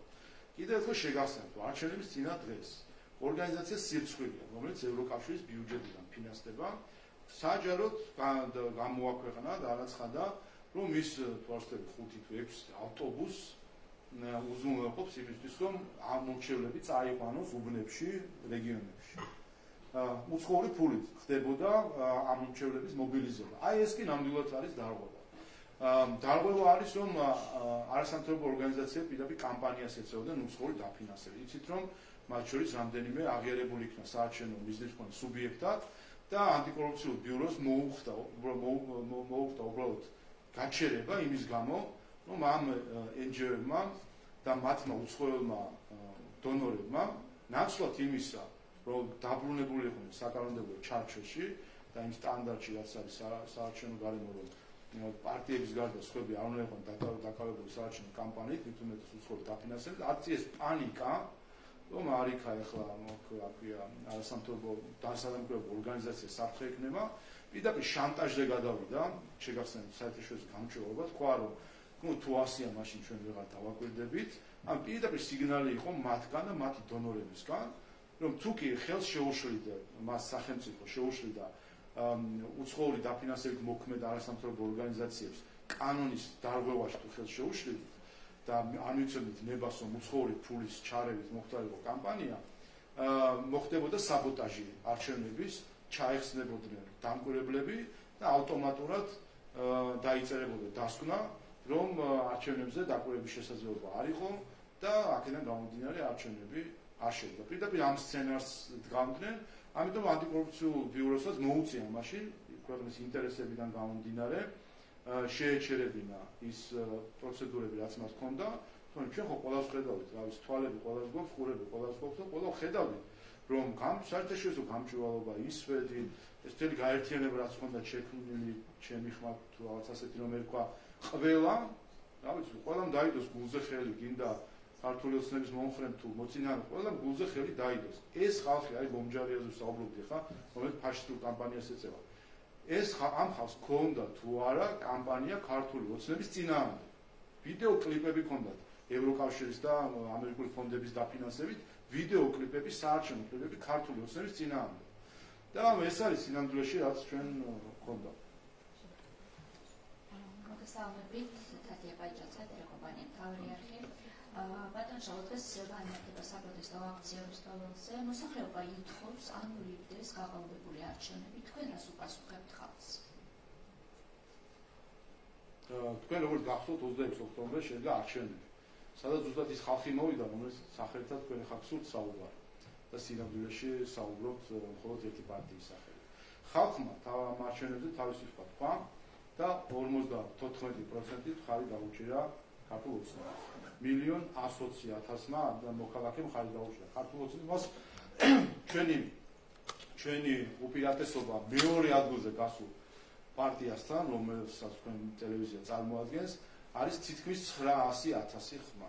აი ეს თქვა ქართულმა ხალხმა და ოპოზიციას თავისი ადგილი მიუჩინა ქართულ პოლიტიკაში, ადგილი იმ ძალებისა, რომელიც უცხო ქვეყნების თუ უცხო ჯგუფების დაკვეთით მოქმედებდა. ეს არის ხალხის არჩევა.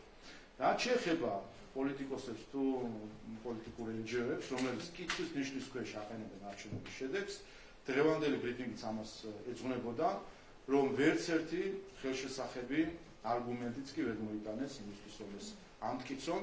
მათ გეტყვით, რომ საჩივრები, რომელიც წარდგენენ მითქა საარჩევნო კომისიებში 2020 წელთან შედარებით, განახევრებულია. ნახევარი საჩივრების იმ რაოდენობის ნახევარი შეიტანეს ამჯერად კომისიებში და ისიც ნახეთ, რომ რას ეხებოდა აბსოლუტურ სიყალბეს, მაგალითად ხმის ფარულობასთან დაკავშირებით იქნება ეს თუ თქვა სიებთან დაკავშირებით. ჩვენ ნახეთ ბევრი დაპირება, რომ ეხლა ტოპ ტვინები აანალიზებენ, რომ თენგოს კალკულატორი უჭერავს და ითვლის, ნახეთ, რომ ეს არც ერთი ეს დაპირება არ რეალიზდა, ვერ ნახეთ საბოლოოდ რა შედეგი რა დადგა. ბოლოს ეხლა რასაც ჩაეჭიდნენ გუშინ წინ თუ რაც იყო ტევ პირველზე გასული სიუჟეტი, რომელიც აბსოლუტური სიცრუე არის, ან უბრალოდ მანიპულაციაა იმ მხრივ, რომ წარმოჩენილია თითქოს ამორჩევის მობილიზება იყოს რაიმე, რაც არათუ კანონს არ შეესაბამება, რაიმე სტანდარტს არ ყოფს, პირიქით ეს არის საერთაშორისო სტანდარტი და ზუსტად ამას ვამბობ. თუ კი ამას ეძახიან გაყალბებას, ამაზე მაშინ ეს NDI-ის მეთოდი ყოფილა და NDI-ის კითხვა. რენატ ბატონ შალომი გიკითხებდა იწინა კვირაშიც იყო ხომ აქცია და ხალხი გამოვიდა და ითხოვს რომ განულირდეს არჩევნები. თქვენ ამ კატეგორიას ამ ხალხს ქართულ ხალხად არ მიიჩნევთ, ანუ ვერ ხვდები. რა პასუხი გაქვთ თქვენ ქართული ხალხის მიმართ, ვინც ითხოვს რომ არჩევნები გაყალბებულია და ზემდაჭრია. არჩევნების მთელი არსი იმაში არის, რომ რაღაც საკითხები დგება ასარჩევად და დემოკრატია გვეუბნება ასე, რომ უმრავლესობა წყვეტს საკითხს და არა უმცირესობა. გასაგებია რომ ვიღაცა იმდენად გადარეული არის გვარამიაზე, რომ მან შეიძლება ახლა მისთვის ეს იყოს მართლაც და პრობლემა. ჩვენ ნახეთ არჩევნების მეორე დღეს, თქვენ ნახავთ სოციალურ ქსელში, ხალხი ტირობდა. აი ამ დონეზე როცა არის ადამიანი ასე ვთქვათ, ფსიქოლოგიურად მიბმული არჩევნების შედეგს, ხა იქ რა თქმა უნდა რთულია დაარწმუნო ვინმე რომ სამყარო ცოტა სხვანაირად მოძრაობს და არა ისე როგორც ვიღაცა სურს. მაგრამ ეს არის დემოკრატია, რომ ვიღაც იგებს, ვიღაცა აგებს და მნიშვნელოვანი არის სასამართლოს მოსახლეობის უმრავლესობა. და უმრავლესობის ხმა იყო ძალიან კაფიო იმისთვის, რომ ვინმე შეეცადოს წახურებას. რაც შეეხება ცდილობებს ამ მხრივ პარტიების იქნება ეს NGO-ების, მათ შორის მათი მომხრეების, რომელიც შეიძლება ასეთ სახის აქციებს უერთებოდნენ, ყველას ვეტყვი რომ ეს არის მცდელობა, რომ წართვან ხმა თავის თანამოქალაქეებს, წართვან არჩევანი თავისი ქვეყნის მოსახლეობის უმრავლესობას. და ეს არანაირად არ ჯდება არაფერში საერთოდ, არც რაღაც დემოკრატიის პრინციპებში, არც ადამიანურ მიდგომებში, რომ უმცირესობამ შეეცადოს და უმრავლესობას წაართვას ხმა. ამიტომ შეუძლებელი იყო 1,100,000 ადამიანს, რა უნდა უკნა? რა უნდა გადავდგან თუ რა უნდა მართლა ხალბატონი რასა როგორც ამბობს, ახლა რა ვიცი, ჩვენი ბრალი არის და რა უნდა გაგვასახლონ აქედან, გადავდგან სადმე, თუ უნდა ჩამოვაყალიბონ სხვა შორის ოლიგარქია, სოციალისტი ტერმინს იყენებენ, ოლიგარქია ამას ნიშნავს, მცირე ჯგუფის მმართველობას ნიშნავს. და სინამდვილეში ამ ხალხის ფილოსოფია როგორც ჩანს, ზუსტად ოლიგარქიული მმართველობის არის. მათ მცირე ჯგუფს უნდათ რომ მართონ დიდი ჯგუფის საქართველოს მოსახლეობის. საერთაშორისო გამოძიება თუ დაიწყება ამ კონცეფციით, არაერთი მედია საშუალებებმა გააგრძელეს კონკრეტული ფაქტები, გაყალბების, მოსყიდვის, დაშინების, დაიწყება თუ არა საერთაშორისო გამოძიება. აი საკვირველია ხო ამას ახლა პარტიები, აი რატომაც ეს არჩევნები წააგეს, გამოდიან ჯიუტა და იგივე სთხიან წვერში ქართულ ხალხს. რატომ წააგეს ეს არჩევნები? ხო ყველამ კარგად ვიცით, ხო? იმიტომ წააგეს რომ მათი პლატფორმა იყოს ჯანდაბას ჩვენი დამოუკიდებლობა მთავარია რას გვეტყვის ბრიუსელი. აი ეს იყო მათი პლატფორმა. ან რომელიმე სხვა დედაქალაქი. ახლა ამის გამო წააგეს არჩევნები. ამის გამო ქართულ ხალხმა უთხრა თქვენ სამშობლოები ხართ. როგორ მე სისხლის მოვიპოვე ჩემი დამოუკიდებლობა 33 წელია ვაშენე ჩემს ქვეყანას და ახლა 33 წლის თავზე მაშინ როდესაც ყველაზე მაღალი ეკონომიკური ზრდის ტემპი გვაქვს მთლიან ევროპაში. მაშინ როდესაც ლიდერი ვართ კანდიდატ ქვეყნებში, ბევრი მიმართულებით. მაშინ როდესაც ჩვენ შევძელით რომ მშვიდობიანი განვითარება შეგვენარჩუნებინა, ახლა მეუბნები რომ მე ვარ არასრულფასოვანი ერი, არასრულფასოვანი სახელმწიფო და მე უნდა გარედან მმართონ. ეს ამას ნიშნავს, სხვა რამის კი არა. საერთაშორისო გამოძიება თქვენ რა გონიათ? ნიშნავს რომ ვიღაც უცხოელი ბიძიები და დეიდები უნდა ჩამოვიდნენ და აქ უნდა გითხრათ თქვენ იცით რა, თქვენ სახელმწიფო არ ხართ, თქვენი თვებს ვერ იზავთ, ეხლა გამოძიებას ჩაგიტარებთ. მე რა სიტყვიან გაიხსენეთ, არჩევნებიც იმათ ჩაგვიტარონ. მე იტყვიან რომ მოდი რა ვქენ ნათქვამი, მოდი მოსამართლეებიც ისინი იყვნენ. მე იტყვიან მოდი მინისტრებადაც ისინი დავნიშნოთ. და ჩვენ რა ვართ ეხლა ხალხი ვართ, ერი ვართ. ეს 3000 წელი რომ ამბობთ სახელმწიფო ვართ, რისთვის ვართ ეს ყველაფერი? რომ ვიღაცებმა გარედან მართონ, მართლა ქვეყნებმა, რომელიც 200 წლის წინ 100 წლის წინ ქვეყანაც არ იყო და ეხლა იმათ უნდა გვაქვს. მართლა რომ უყურებთ ზოგიერთ პოსტსაბჭოთა მენტალიტეტის მქონე პოლიტიკოს, რომელიც ევროკავშირში არიან დღეს და როგორც გვიყურებენ, როგორც მოსკოვი უყურებდა მაშინ ყოფილ მაშინდელ რესპუბლიკას, მათ შორის მათ ქვეყნებს, ბალტიის ქვეყნებს გულისხმობ, როგორც მოსკოვი ათვალითაც უყურებდა, ეხლა ზოგიერთი ეს პოსტსაბჭოთა პოლიტიკოსი ასეთი თვალით გვიყურებს, თითქოს მოსკოვი არიან ისინი და ჩვენ რაღაც პერიფერია ვართ და უნდა გვაგვასწავლოთ. ანუ ასე არ გამოდის, ამას უთხრა ქართულმა ხალხმა უარი, ზუსტად ამას უთხრა უარი. არ ვარ ჩვენ პერიფერია, არ ვარ ჩვენ ვასალური სახელმწიფო, არ გვინდა ჩვენ ვიყოთ ვასალური სახელმწიფო, არ გვინდა ჩვენ და არ ვარ ჩვენ ის ხალხი და ის სახელმწიფო, რომელიც ბანანის რესპუბლიკად უნდა ჩაითვალოს და გარედან უნდა მართოს ვიღაც. ანუ საერთაშორისო გამოძიების დაწყება ის წესებში არის. გამოძიება დაწყება, გამოძიება ასე ვთქვათ, განხილვე პროცედურები ერთი არის საარჩევნო კომისიებში, ნახეთ რომ იყოს სხვადასხვა დონეზე, სასამართლოებში, როცა გასაჩივრებულია და ასევე პროკურატურაში არის გამოძიება დაწყებული. ქართულ სამართალ წარმოებას არანაირი ხინჯი არ აქვს. ვინც კი რამე დააბრალა ევროპელმა უმაღლესმა ჩინებმა, ყველა ევროპელმა დიპლომატებმა, ევროპელმა პოლიტიკოსებმა, ვინც კი რამე დააბრალა ქართულ მართლმსაჯულებას, ყველა აღმოჩნდა მტყუარი, ყველა გაამტყუნა სტრასბურგის სასამართლო. ასევე ჩვენ რა თქმა უნდა ქართულ ხალხს არ აქვს ნდობა იმ ევროპელი ჩინოსნების, რომლებიც ეჭვის თვალით ვიყურებენ ჩვენ, იმიტომ ჩვენ გვაქვს, ჩვენ უყურებთ მათ ეჭვის თვალით სინამდვილეში. თქვენ როგორ შეაფასებთ ქართული დიპლომატების კაცრავით მუშაობას, მუშაობის საუნის ურაბიშვილმა განაცხადა, რომ ისინი ხმას არ იღებენ და თანამონაწილეები არიან რუსეთისგან სხვაში. აგითხრათ, ქალბატონის საუბარი გასულია უკვე ყველანაირი ასე ვთქვათ, ადეკვატურობის ზონიდან. ერთადერთი არის რომ მოიცადოთ გადაევლის ეს ზამთარი და ეყოლება ახალი პრეზიდენტი. და უშუალოდ ქართული დიპლომატების მუშაობას როგორ შეაფასებთ?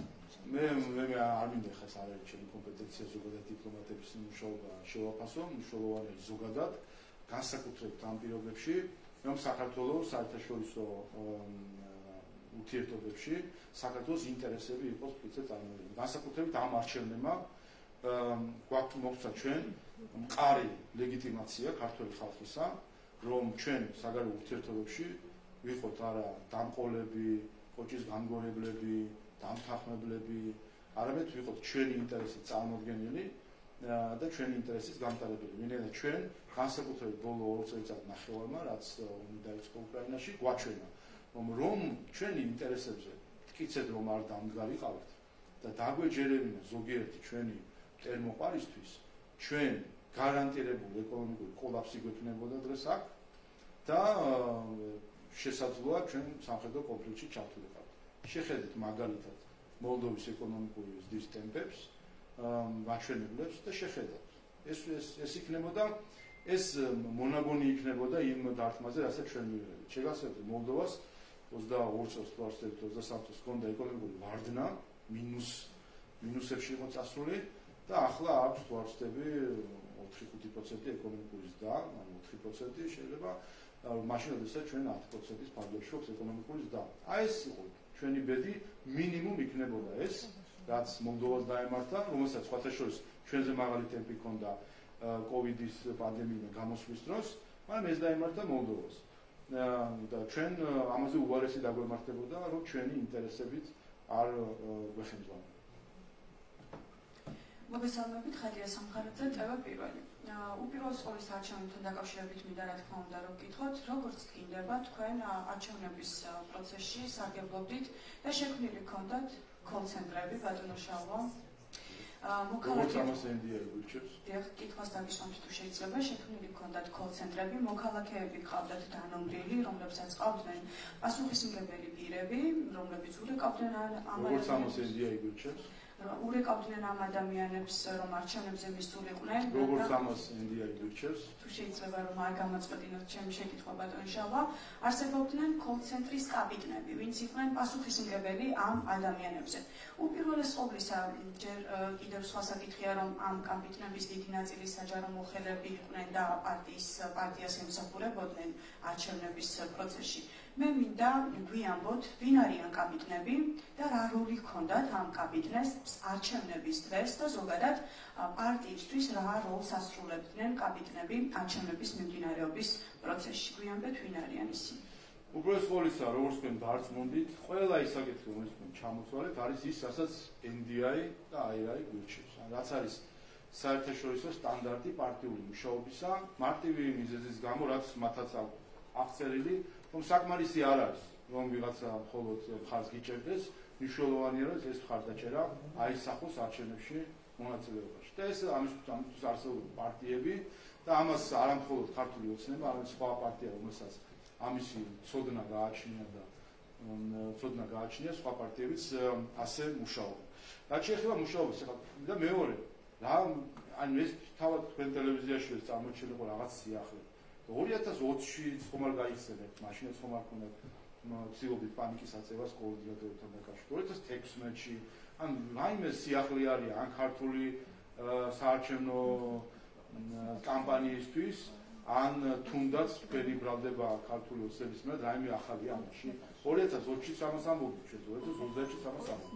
და მათ შორის ამ არჩევნებზე თქვით კიდევაც არჩევნების დღესაც ვთქვა, როგორც ჩვენი შტაბის ხელმძღვანელისგან, ბატონი ირაკლი კობახიძისგან, მამუკა დინარაძისგან, თავად არჩევნების დროსაც ხომ იცოდით თქვენ და ხედავდით კიდევაც რომ ჩვენ ზუსტად მუშაობთ იმ საუკეთესო პრაქტიკით და სტანდარტით, რომელიც დამკვიდრებული არის პარტიულ მუშაობაში. ჩვენ ვიცნობთ ჩვენ ამომრჩევლებს, ჩვენ ვეცნობით ყოველ ჯერზე ხელახლა, ასე ვთქვათ, ვინაიდან ამომრჩევლები ციცნობიან, ემატებიან, მათ შორის არის ასაკობრივად მოდის ახალი ამომრჩეველი და ჩვენ ვიცნობთ მათ, გვაქვს მათთან კავშირი და არჩევნების დღეს თავარი ამოცანა პარტიული რაც არის ხოლმე, არის რომ ჩვენი ამომრჩეველი არ დარჩეს სახლში. ქუძე კაციო რომ წერდით ბანერებს და ვაქვეყნებდით, რისთვის ვაკეთებთ ამ ყველას? ყველა არჩევნებზე თვითონ ოპოზიცია რო ამბობდა, NGO-ებიც რო ამბობდნენ, აბა ეს რა გონია თქვენ რისთვის ვაკეთებთ ამას, რომ არავინ არ დარჩენილიყო სახლში, ყოფილიყო სრული მობილიზაცია. და პარტიულად ზუსტად ამას ნიშნავს ეს, რომ ჩვენ კარდაკარებს ამისთვის ვატარებთ, რომ მივდივართ, ვეცნობით, ასე ვთქვათ, მხარდაჭერაში ვწმუნდებით და შემდეგ და მათ შორის ვკითხულობთ იმას, აპირებენ თუ არა წავიდნენ არჩევნებზე და შემდეგ არჩევნების დღეს ყველასთან გვაქვს კავშირი იმისთვის, რომ არავინ დარჩეს სახლში და ყველა მივიდეს არჩევნებზე. და ჩვენ კიდევ ერთხელ ხარი დაგვიჭირა 1,120,000 ადამიანმა. და ამას რა თქმა უნდა ჭირდება შესაბამისი პარტიული ინფრასტრუქტურა იმისთვის, რომ ყველასთან არა, მაგრამ მათ უმრავლესობასთან ყოდეს კავშირი. ბატონო ჟავა, თქვენ ისაუბრეთ საერთაშორისო პრაქტიკაზე და აი სახელმძღვანელოებიდან რომ ამოიკითხეთ ის ყველაფერი, რაც არჩევნებზე გააკეთეთ, ხო?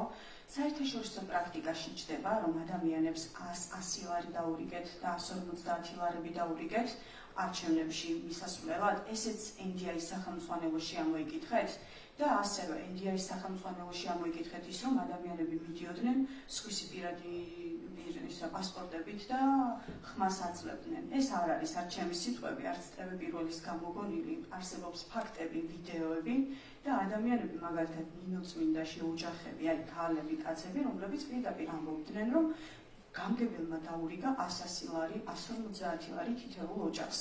ფულის გადახდაც NDI-ის სახელმძღვანელოში ამოიკითხეთ და ესეც საერთაშორისო პრაქტიკა არის, ბატონ შალვა? უბრალოდ ყოველსა კარგია რომ ორჩას შევთანხმდით, რომ ამომრჩევის მობილიზება ეს არის საერთაშორისო პრაქტიკა და ამაზე კითხვები აღარ გაქვთ. მთელი თქვენი შაბათის სიუჟეტი ამითი დასრულდა და ჩამოიშალა. არა ბატონ შალვა, არც დასრულდა და არც ჩამოიშალა. მე თქვენ გეკითხებით. არა მობილიზებაში რასაც ეთანხმდით. რა არის ამაში? ან დარღვევა, ან რაიმე რაც საერთაშორისო პრაქტიკას გეტყვით.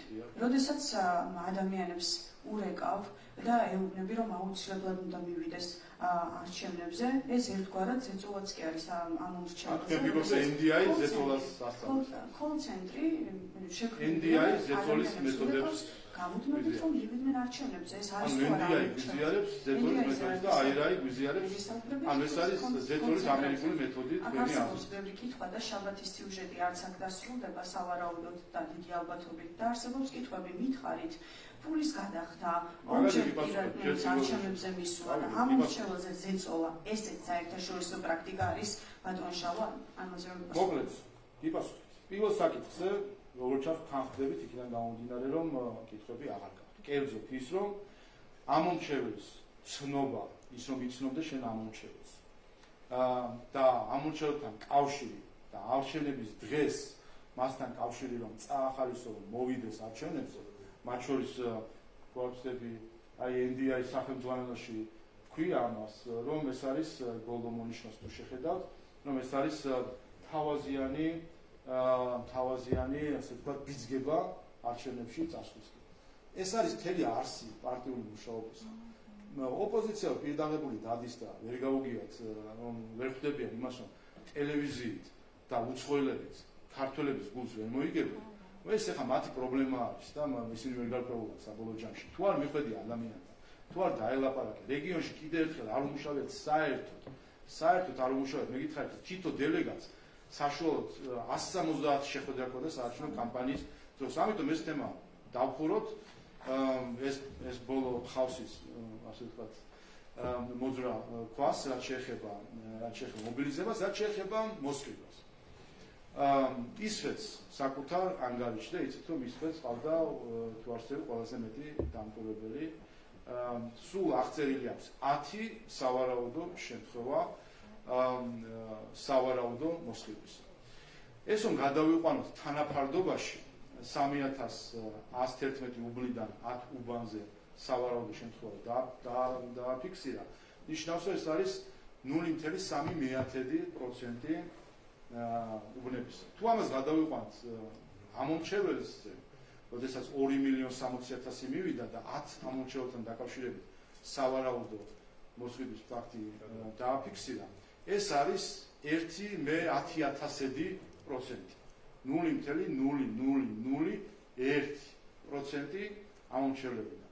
ანუ ეს 10 შემთხვევა აქვს სავარაუდო. ეხლა ჩავხედოთ იმ სავარაუდოებში რა უწერიათ. ხომაზე საუბრობ ფაქტები. ხო, აი სავარაუდოში რა უწერიათ?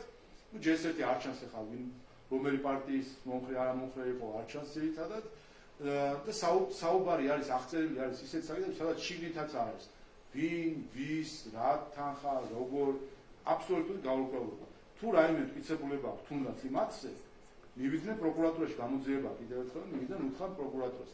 რაც შეეხება და სხვა ასეთი ბრალდებები, ანუ ასეთ ისტორიებს ჩვენ 2020 წელსაც ვისმენთ, საბოლოო ჯამში ნახეთ რომ არარეალისტური იყო და კიდევ ერთხელ გადაამრავლეთ 1,120,000-მა ადამიანმა მოგცა ხმა. ეხლა გადაამრავლეთ რა ვიცი რამდენ ლარზეც კიდე და ხო ხდებით აბსურდია ეს. ბატონო შალვა, უპირველეს ყოვლისა დაუბრუნდეთ ჩემს თავად კითხვებს, აი კაპიტნებზე რომ გვიამბოთ, ვინ არიან და რა ფუნქცია ჰქონდათ არჩევნების დღეს ამ კაპიტნებს, თუ შეიძლება კონკრეტულად კაპიტნებზე გვესაუბრეთ, რომ ვიცოდეთ ვინ არის ეს ხალხი და რას აკეთებენ.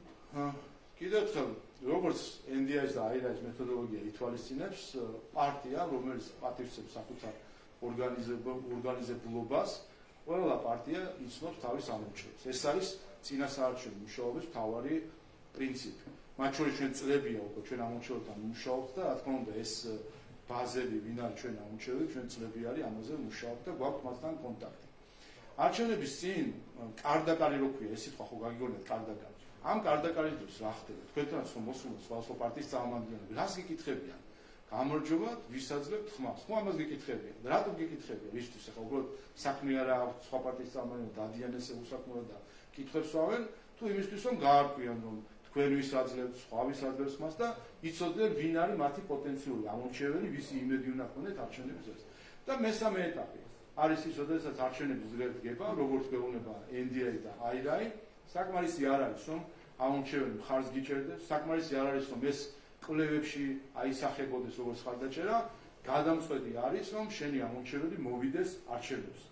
და სწორედ ამას უზრუნველყოფს ის სისტემა, რომელიც კიდევ ერთხელ ჩახედეთ ამ სახელმძღვანელოს აი სათაურის წერია და შეგიძლიათ გაიცნოთ დეტალურად არის აღწერილი, მათ შორის აი აღწერია ტელეფონის დარეკვით, სახში მიკითხვებით, ასე ვთქვათ, როგორ უნდა დავარწმუნოთ არჩევნების დღეს, რომ მივიდნენ არჩევნებზე. როგორ უნდა ვკითხოთ, იყვნენ თუ არა არჩევნები. აიძულოთ, იმიტომ რომ აქ იყო გაცრი შეტყობინებებიც, მათ შორის რომ აუცილებლად უნდა მისულიყვნენ არჩევნებზე და ეს არის თუ არა ამორჩევლის ზეწოლას განახორციელებდნენ თუ არა კოლ-ცენტრის კაპიტნები. ან 1,120,000 ამორჩეველი ვაიძულეთ. ერთი ის ვერ გაიძულეთ, რომ კითხვა დასვათ, ასე ვთქვათ, საკითხთან დაკავშირებით და 1,120,000 ადამიანი ვაიძულეთ, რომ ხმა მოგწეს. ხო ხვდებით, რომ აბსურდია. ხომ აბსურდია აბსოლუტურად. კიდევ ერთხელ ყველა პრეტენზია მიმართეთ NDI-სთან და AIRA-ისთან და კიდევ ერთხელ კითხეთ სხვა პარტიებს კითხეთ. ყველას აქვს ეს სახელმძღვანელო ნანახი და ყველა არის ამა თუ იმ სემინარზე ნამყოფი. ასე მუშაობს პარტია, ასე რომ ეს ერთი ფარსით ხუხულასავით ჩამოიშალა, ისევე როგორც ფარულობასთან დაკავშირებით აბსოლუტური ფარსი საიასი, რომელსაც ამით საბოლოოდ დაისამარა თავისი რეპუტაცია, იმით რომ განაცხადა, რომ მოლდოვაში უნდა გაუქმდეს საპრეზიდენტო არჩევნები და ლიეტუვაში საპარლამენტო არჩევნები, ისევე როგორც საქართველოში ითხოვდა. ამავე სიუჟეტში იყო შეტყობინება, ანუ ხმოვანი შეტყობინება, მტკიცებულებები იყო საკმაოდ ბევრი, ვიღუპებით 50% აკლია, რეაგირებას ვერ ვასწრებთ. რა რეაგირება უნდა მოგესწროთ ბატონო შალვა, რომ გვითხრათ? რას ნიშნავს ეს? ნიშნავს თუ არა იმას, რომ მაგალითად სხვისი პირადობის მოწმობებით მისულიყვნენ ადამიანები უბნებში, მაგალითად საქართველოს ნება სავარაუდოდ ჰქონდა ბაზა იმ ადამიანების, რომლებიც საქართველოში არ იმყოფებოდნენ, არც საკონსულო არხის ხარჯზე იყვნენ და ამ ადამიანების პირადობის ნომრები უნდა გამოყენებულიყო. ამ შემთხვევაში რეაგირება ამას გულისხმობდა თუ არა? ერთმა ადამიანმა 17-ჯერ რომ მისცა ხმა, ქალბატონმა სალომემ გაავრცელა ეს დეზინფორმაცია და შემდეგ თვითონვე რომ ვერ გაბედა პროკურატურაში მისვლა და ამაზე ჩვენების მიცემა და მტკიცებულების წარდგენა, იმიტომ რომ ესე ჩვეულებრივი ჭორაობა არის. ამიტომ მათ შორის თქვენ ნახეთ, რომ ამაზე ასე ვთქვათ, ესეც რომ რეალობას აცდენილი არის, ესეც მათემატიკურად ითვლება, რომ თუ კი 1-17 ადგილას მისცემდა, ამას რა ლოჯისტიკა და ასე ვთქვათ ჭირდებოდა, რომ 10,000-ობით ადამიანი აქ უნდა ქონოდა, რა ქვია, გადარბენა ავტობუსებით და საქართველოში. გადავწყვეტინებთ, ნახეთ, ვიღუპებით 50% აკლია რეაგირებას ვერ ვასწრებთ. რას ნიშნავს ეს ციტატა? რა რეაგირება უნდა მოვესწროთ? აი ამ ციტატაზე ეს არის ფაქტი, მტკიცებულება არის ბატონ შალვა. ვიღუპებით რეაგირებას ვერ ვასწრებთ. როგორც თავად ამ ჩანაწერს რაც შეეხება, ეს ცალკე საკითხი კიდევ ისია ჩანაწერია, ზოგიერთმა ჟურნალისტის ხმა ამოიცნო ამ ჩანაწერში, მაგრამ სისტემას რაც შეეხება, მათ ამოიცნო უკაცრავ. ზოგიერთ მაგალითად, ჩემი კოლეგის კი რაღაც ვინც ეს ასე ვთქვათ, ის ბრალდება არის ბატონ შალვა. რა შეიძლება იმ ბრალდებას მაინც და როგორ მოვალთ იმ ბრალდებას და რომელიც შაბათის გადაცემაში გაჟღერდა იმ ბრალდებასთან ეს ციტატა არ არის ბავშვური ამ ციტატაზე ბავშვური ხულინობა. მოკლედ ისი თქმა უნდა, რა შეეხება სისტემას? ხო აგიხსენეთ როგორც არის. ეს რაღაც ჩვენი მოფიქრებული სისტემა კი არის. კიდევ ერთხელ ეს არის სტანდარტი და პრაქტიკა, რომელთაც მოქმედებენ პარტიები, რომლებიც პატივსაცემენ თავის ორგანიზაციულ უნარებს. როგორც საქართველოში, ისე ქვეყნის გარეთ. NDI, AIRE, ჩახედეთ სახელმწიფოს, აი ეს სახელმწიფო კონკრეტულად 350 გვერდიანია. პირველი დღიდან დამთავრებული და არჩევნების შედეგების დასრულებული ყველაფერი არის აღწერილი. სისტემა არის კიდევ ერთხელ მარტივი, რომელიც წლები 100 არის და ასე მუშაობს ყველა პარტია. ჩვენ ვიცნობთ ჩვენ სამომრჩევლებს, ვეცნობით ჩვენ სამომრჩევლებს. კარდაკარის მიზანი, რომელსაც ატარებს ყველა პარტია, არის ზუსტად ეს, რომ ვიცოდეს, რომ აი ამ უბანში ვინ არის ჩემი მხარდამჭერი. რა შეინტერესებს ეს? სოციალურ კვლევას კი არ ატარებს ამ შემთხვევაში. იმიტომ აინტერესებს, რომ არჩევნების დღეს მისი მოტივირება მოახდინოს, რომ იყავი თუ არა არჩევნებზე, გეხვეწები წადი არჩევნებზე, ქვეყანა იღუპება. ხო ამას აკეთებდა ოპოზიცია, რომ არიქა წადით არჩევნებზე და მოუწოდებდა ყველას. აბა რა სხვა სისტემა არის და რაც შეეხება და ეს არის ზუსტად რაც აღწერილი არის NDI-ის მეთოდოლოგიაში და არა მხოლოდ მათი პარტიული მუშაობის ანაბანარი ასეთი საქმეა. საერთაშორისო გამოძიებასთან დაკავშირებით მინდა რომ ვკითხოთ, ამერიკის შეერთებული შტატების მაღალჩინოსნები მათ შორის ითხოვენ, რომ გამოძიება ჩაატაროს დამოუკიდებელმა ინსტიტუტმა, ორგანომ ან უწყებამ. ჩვენ ვიცით, რომ არჩევნების წინ ამერიკის შეერთებული შტატები ბაიდენის განცხადებას თუ ხარ გაცნობილი?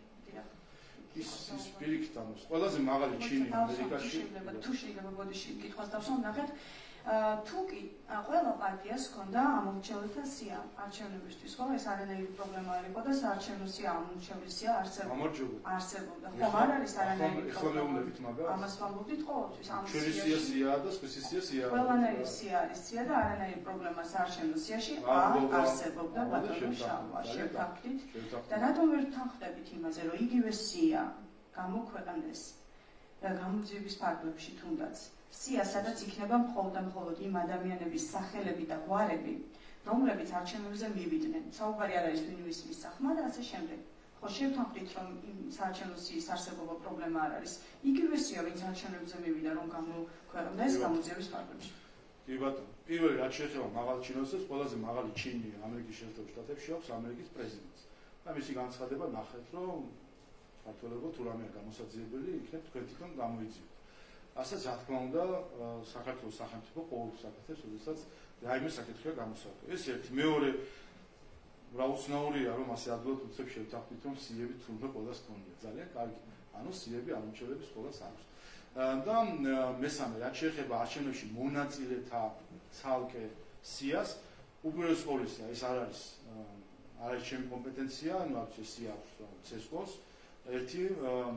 მე ერთს ამას ვიტყოდი, რომ და ვისაც ჭკუა მოიკითხება ოპოზიციაში, ისინი კი უნდა ხვდებოდნენ, რომ ასეთი სიის გასაჯაროება დაუშვებელია. აი ეს არის ზუსტად ფარულობის დარღვევა, ზუსტად ეს იქნება, რომ შემდეგ ყველა მიცოდეს, ვინ წავიდა არჩევნებზე და ვინ არ წავიდა არჩევნებს. ასეთი სიის გასაჯაროება დაუშვებელია. და სხვა, რა ვიცი, ამ სიიდან რა უნდა გაიგო, ეგეც მაგასაც ვერ ხვდები მე. რა უნდა უყონ იმ 900.000 განსხვავებას, რომელიც გვაქვს მეორე ადგილზე მყოფ პარტიასთან და სადღაც 400.000-თან, აი სულ დაჯგუფდნენ ერთად, დღეს ვაპირებენ ერთად დაჯგუფდნენ ერთ კარავში შევიდნენ, აი ამ კარავში სადაც იქნება მთელი ოპოზიცია, კიდე 400.000 ხმით ვაჯობთ. აი რას უშვებიან? აი ერთი კითხვა რო დავსვათ, აი თქვენ ხო გიხარობთ, რომ საცობებრივი იყო, გახსოვთ იმ დღეს, არჩევნების წინაღამეს და არჩევნების დღეს.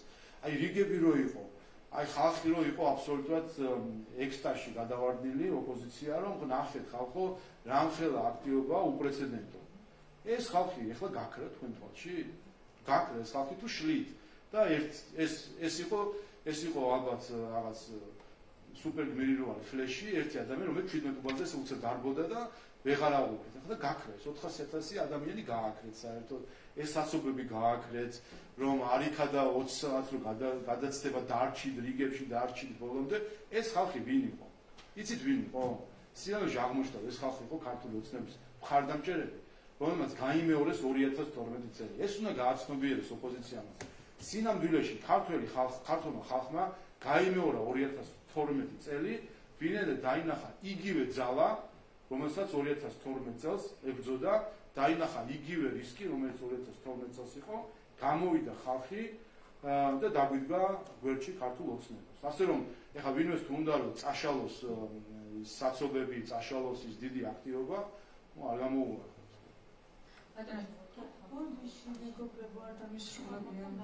გასაგებია, კითხვები მაქვს. ბატონო შალო, თუ შეიძლება ერთი კითხვა მინდა დაგისვათ.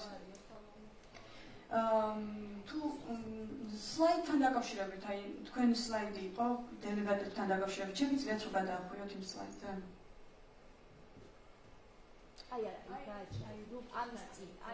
კი ბატონო.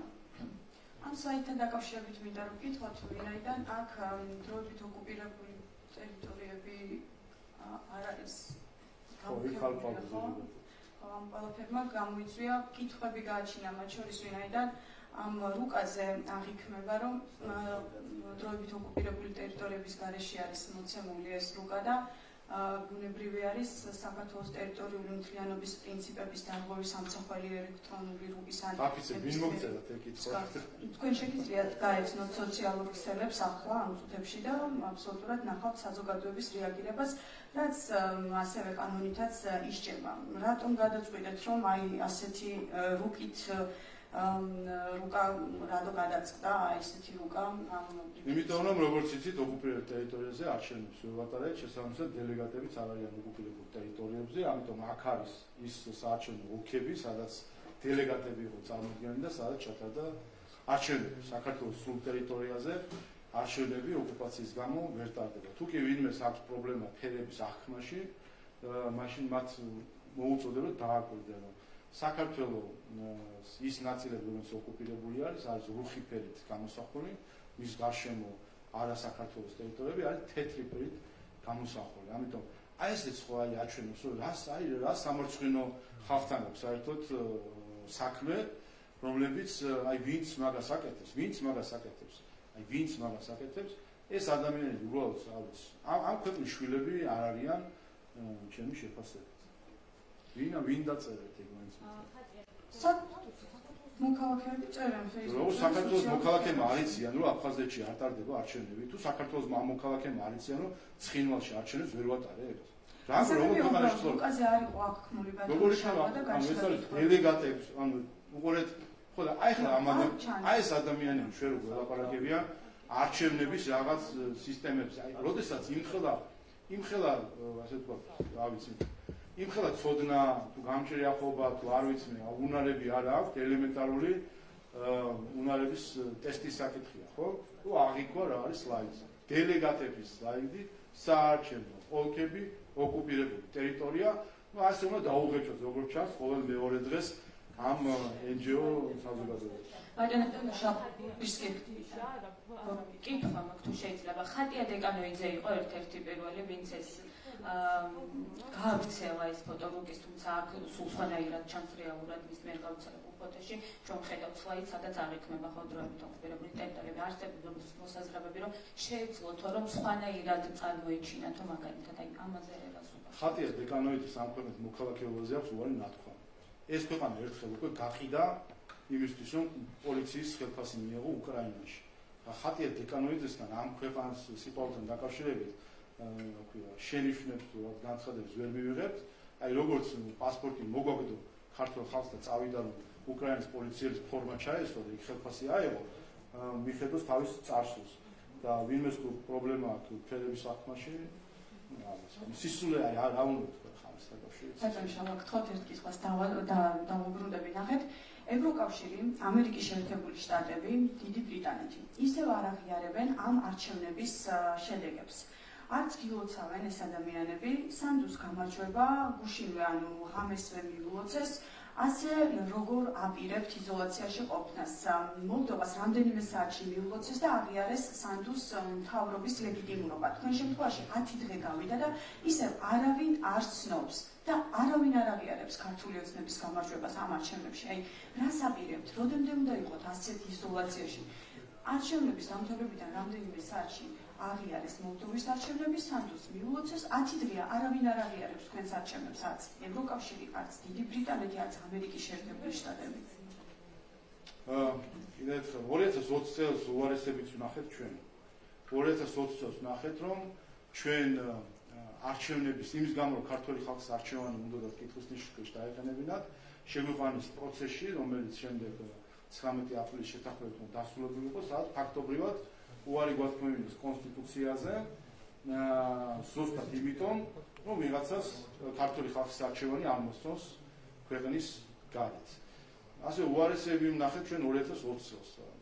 წელს მე მგონი ნორმალურად ის ყველაფერი გარწმუნებს ქართული ხალხის არჩევანს ყველა ძალიან კარგად დაინახავს.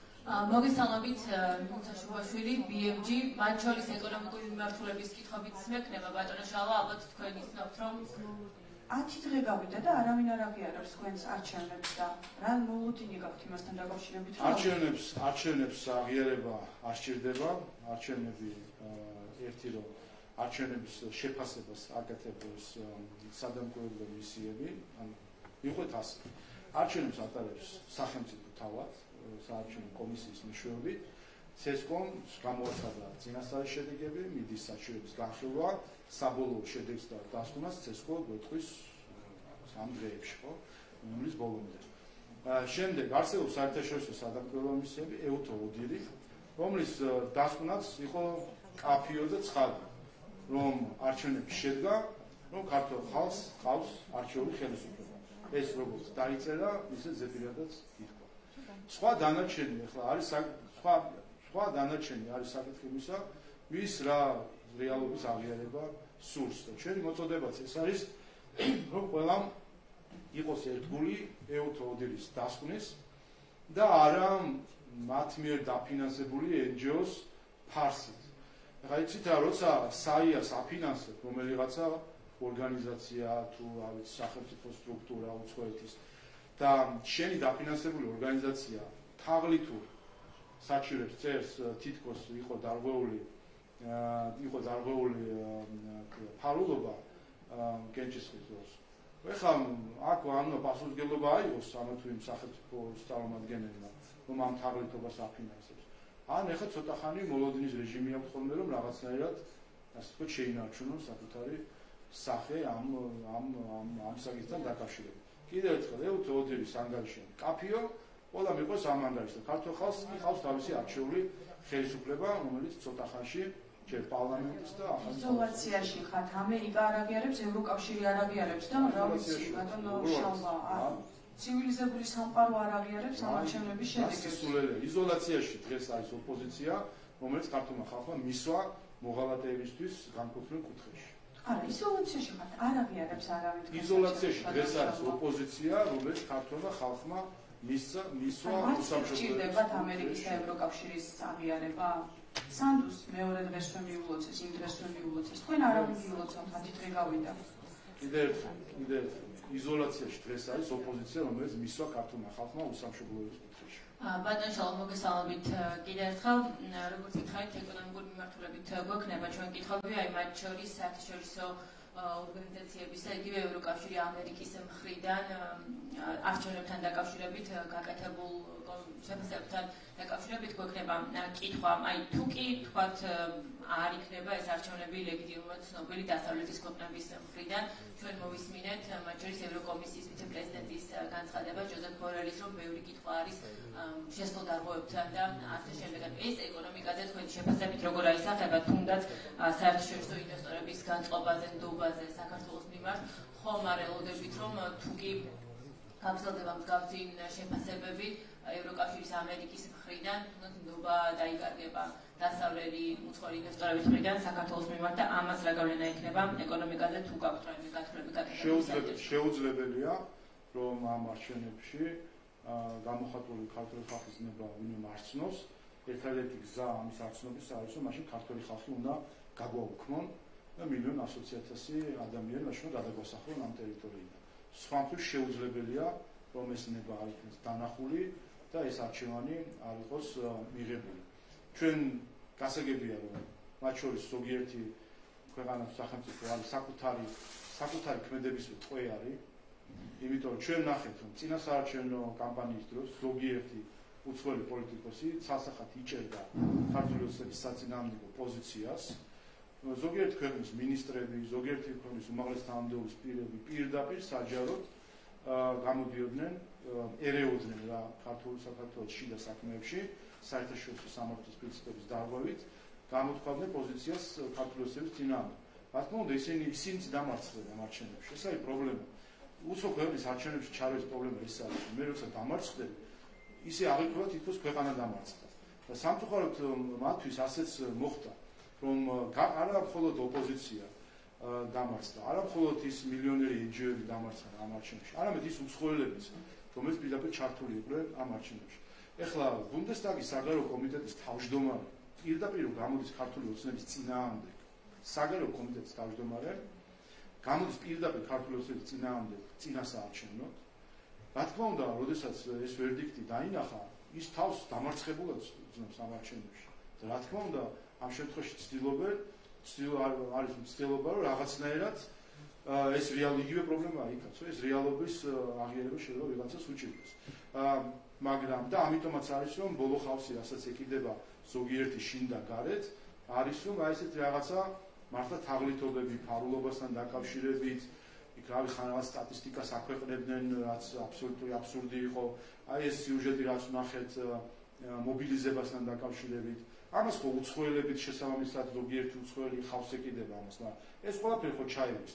ყველა ტყუილი ხილებული იქნება, ყველა საჩივარს პასუხი გაეცემა, სად რა იყო დარღვევა თუ არ იყო დარღვევა, ეს პროცესი დასრულდება საარჩევნო კომისიებში, სასამართლოებში, იქნება საბოლოო შედეგების შეჯამება, რა თქმა უნდა, ყველა მიიღებს ამ არჩევნებს. ამას სხვა გამოსავალი რა ვქნათ, გადავსახდეთ ქართველები, აქედან თუ რა ვქნათ რა.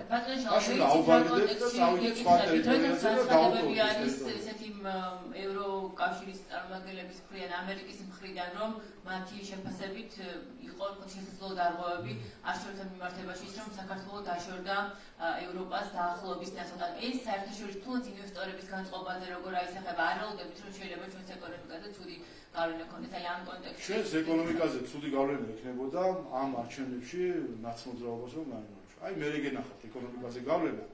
რას კვირდებოდა თქვენ BMG ხართ, ხო? რას კვირდებოდა ოპოზიცია? სანქციების დაწესებას ხო კვირდებოდა? ჩახედეთ აბა ლელოს წინასაარჩევნო პროგრამაში. წერია შეიძლება სიტყვასიტყვით თუ არა სანქციების დაწესება. თან თუ არ ვწდები თქვენი გადაცემა TV პირველზე გადის, ხო?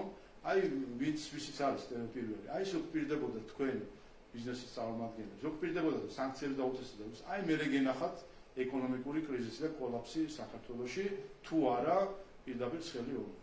კიდევ ერთი კითხვა მექნება, მინდა რომ ეროვნული ბანკის სების საქმიანობა შეაფასოთ როგორც პარლამენტის თავმჯდომარემ, ჩვენ ვნახეთ, რომ წინასაარჩევნო პერიოდში მხოლოდ ოქტომბრის განმავლობაში დაახლოებით 214 მილიონი დოლარი გაყიდა სავაჭრო ინტერვენციების გზით სებმა და პირდაპირ იყო, რომ მათ შორის წინასაარჩევნო პერიოდში ვალუტის მერყეობის შესაჩერებლად.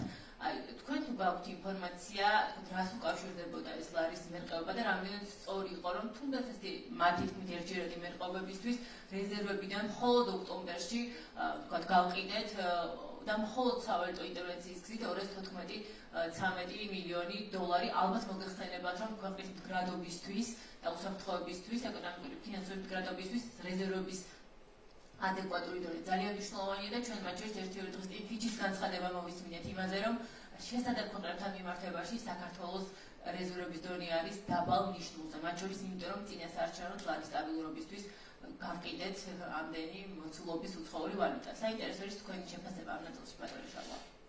8 ნოემბერს არის ბანკირების დღე და მექნება შესაძლებლობა, რომ ეროვნული ბანკის საქმიანობა მათ შორის მათ ღონისძიებაზე შევაფასო, ისე როგორც ზოგადად საბანკო სისტემის თან დაკავშირებული საკითხები, რაც შეეხება ეროვნული ბანკის საქმიანობას. რა თქმა უნდა, ჩვენ წინასაარჩევნოდ ვიყავით რეალურად ჩვენ ვიყავით ჰიბრიდული თავდასხმის ობიექტი.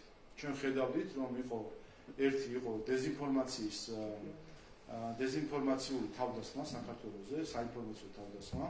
შეგახსენებთ, რომ აი ის манипуляციები და ტყუილები, რაც ვრცელდება არჩევნებთან დაკავშირებით, არც ერთმა ეგრეთ წოდებულმა fact-check ორგანიზაციამ, რომელიც უცხოეთიდან ფინანსდება, არც ერთმა არ ამხილა.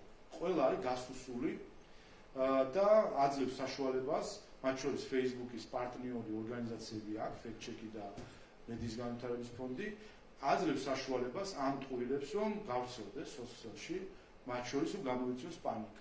და რა თქმა უნდა, ამ ჰიბრიდული თავდასხმის მიზანი არის ერთის მხრივ საზოგადოებაში დაბნეულობის შემოტანა, რომელიც რა თქმა უნდა ასევე შეიძლება ითარგმნებოდეს ხოლმე ეკონომიკურ აქტორებს შორის დაბნეულობის შემოტანაში, რაც შესაბამისად შეიძლება აისახოს სხვადასხვა მიმართულებით. ამიტომ ეროვნული ბანკი, ამიტომაც არის და ის რეზერვები ამიტომაც გვაქვს, რომ ასეთ დროს, როდესაც ასეთი მავნე თავდასხმები ხდება საქართველოს ქვეყნის შიგნიდან და ქვეყნის გარედან, ეს რისკები აარიდოს.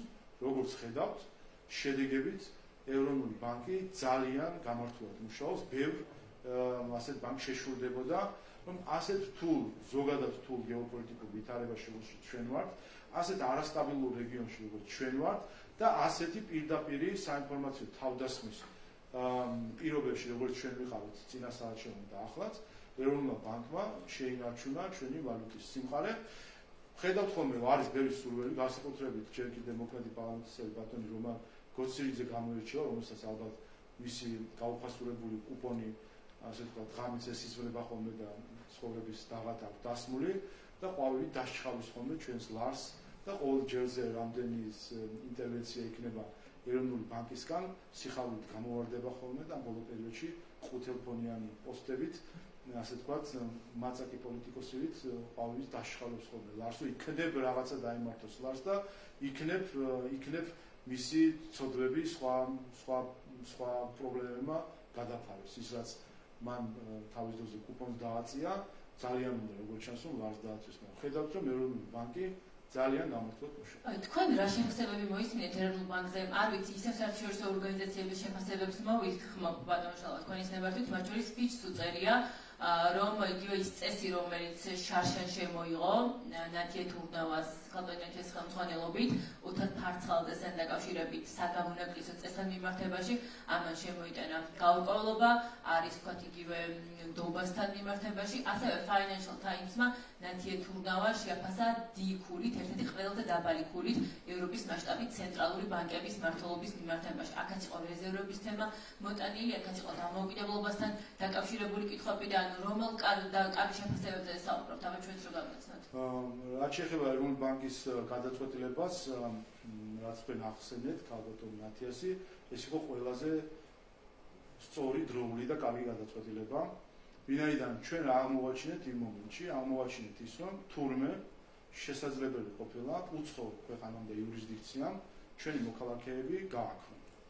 თქვენ ყოველგვარი დასაბუთების, მტკიცებულების, სასამართლოს, ღია სასამართლოს, დაცვის უფლების მინიჭების გარეშე ჩვენი მოქალაქეები გააქრონ საერთოდ ფინანსური სისტემა. რა თქმა უნდა, ამას ვერც ერთი ქვეყანა ვერ დაუშვებს. და არც ერთი ქვეყანა არ უშვებს ამას.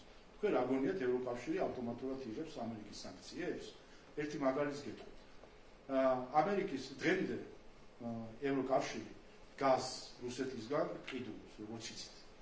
და ამაში რაღაც მორალურ პრობლემებს ვერ ხედავენ, როგორც ჩანს, რომ ტანკების ფულს აძლევენ რუსეთს. ამ გაზს ისინი ყიდულობენ გაზპრომ ბანკის გავლით. მათ შორის გახსოვთ თქვენ, რომ 2 წლის წინ რუსეთმა მოითხოვა, რომ რუბლებში ყოფილიყო გადახდა და ზუსტად ამას დათანხმდა მაშინ ევროკავშირი გაზპრომ ბანკის მეშვეობით ყიდულობს. გაზპრომ ბანკი არის ამერიკის შეერთებული შტატების მიერ სანქცირებული ბანკი.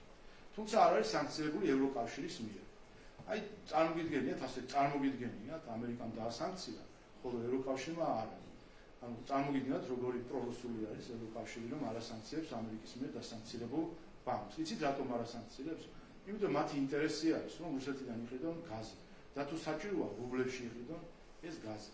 ჩვენ აი დროს, როდესაც გავიგეთ ეს გადაწყვეტილება, აღმოჩნდა, რომ თურმე უცხო იურისდიქციას შეუძლია შემოიჭრას ჩვენს იურისდიქციაში და ნებისმიერ აი თქვენ მაგალითად ხვალ ერთი ღილაკის დაჭერით გაგაქრონ საბანკო სისტემიდან ისე რომ თქვენ ვერც გაასაჩივრებთ ამას.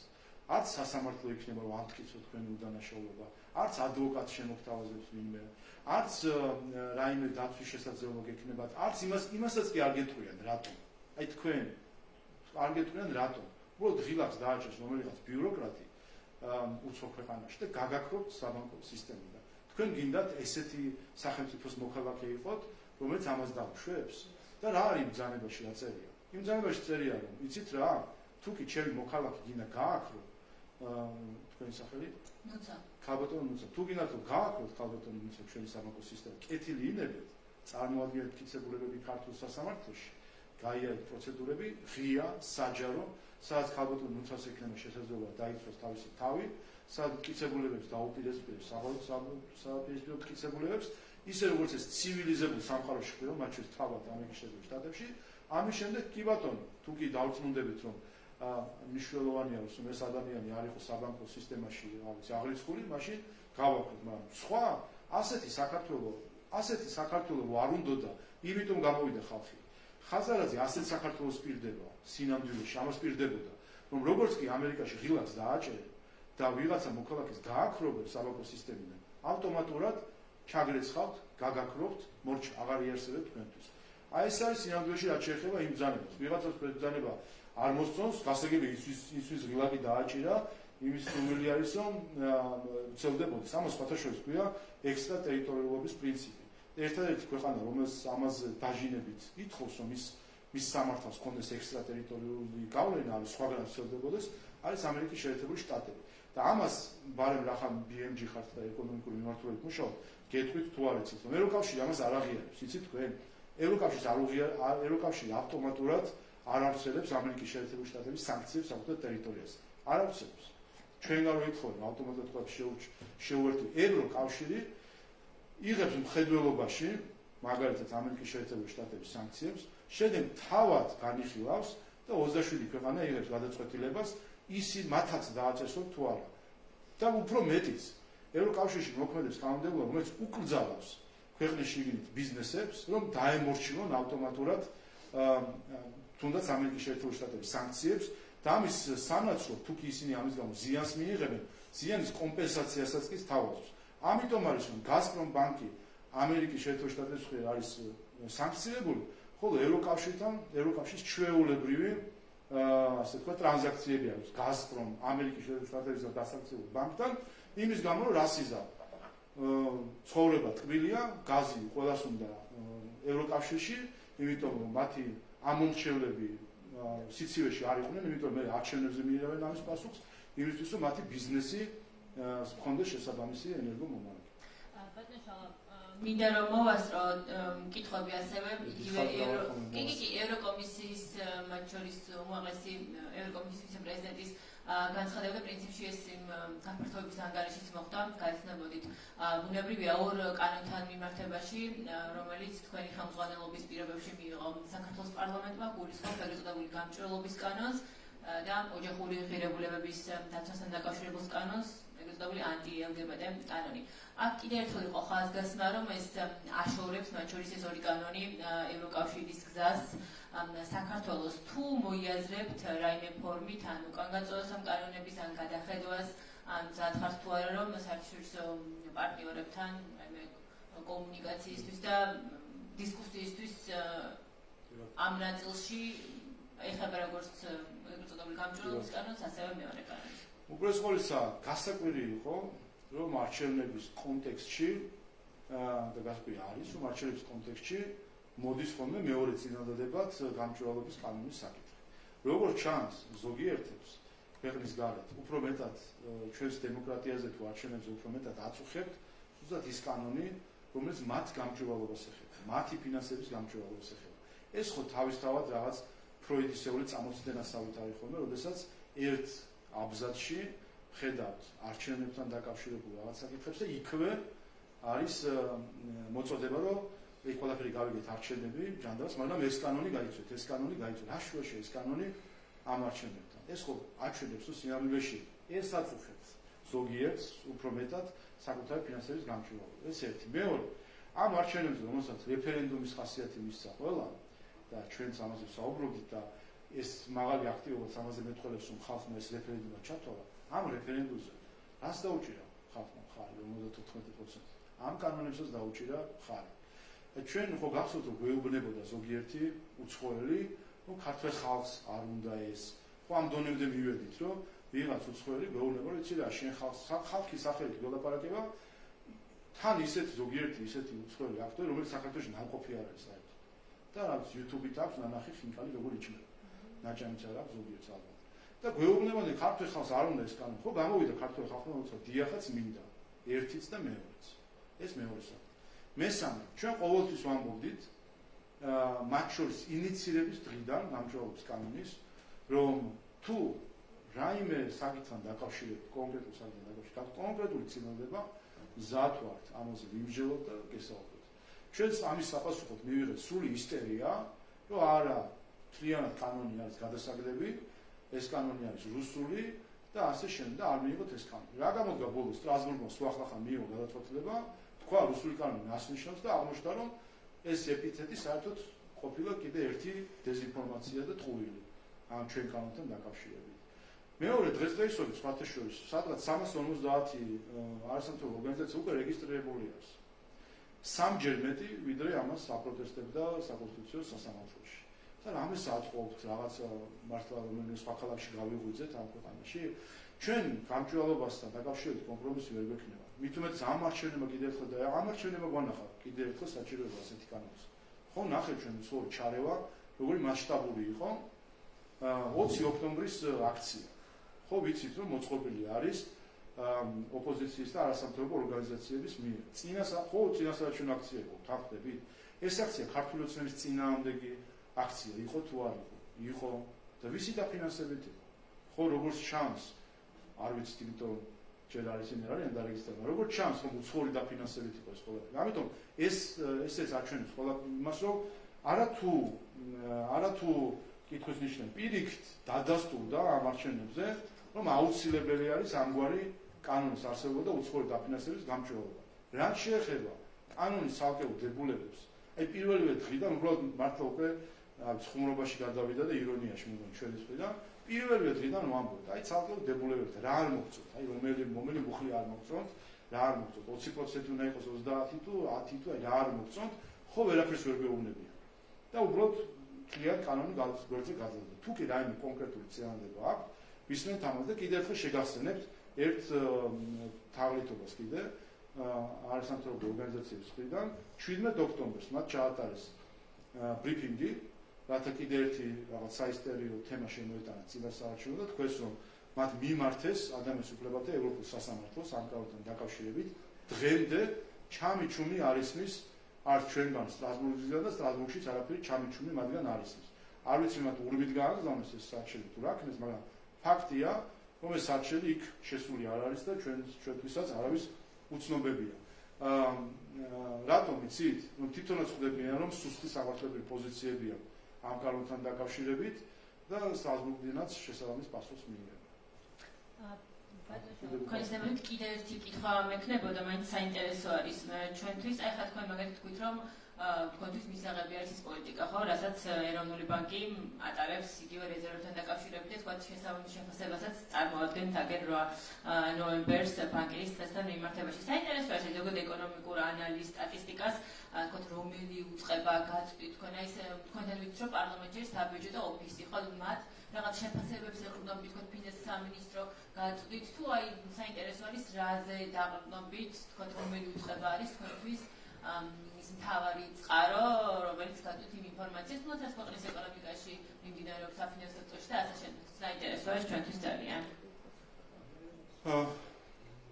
თქვენ გადაცემებს უყურებთ ხო ხვალ? მოკლედ ძალიან საინტერესო იქნება ჩვენთვის თუ უყურებთ ჩვენს გადაცემას, რატომაც არა.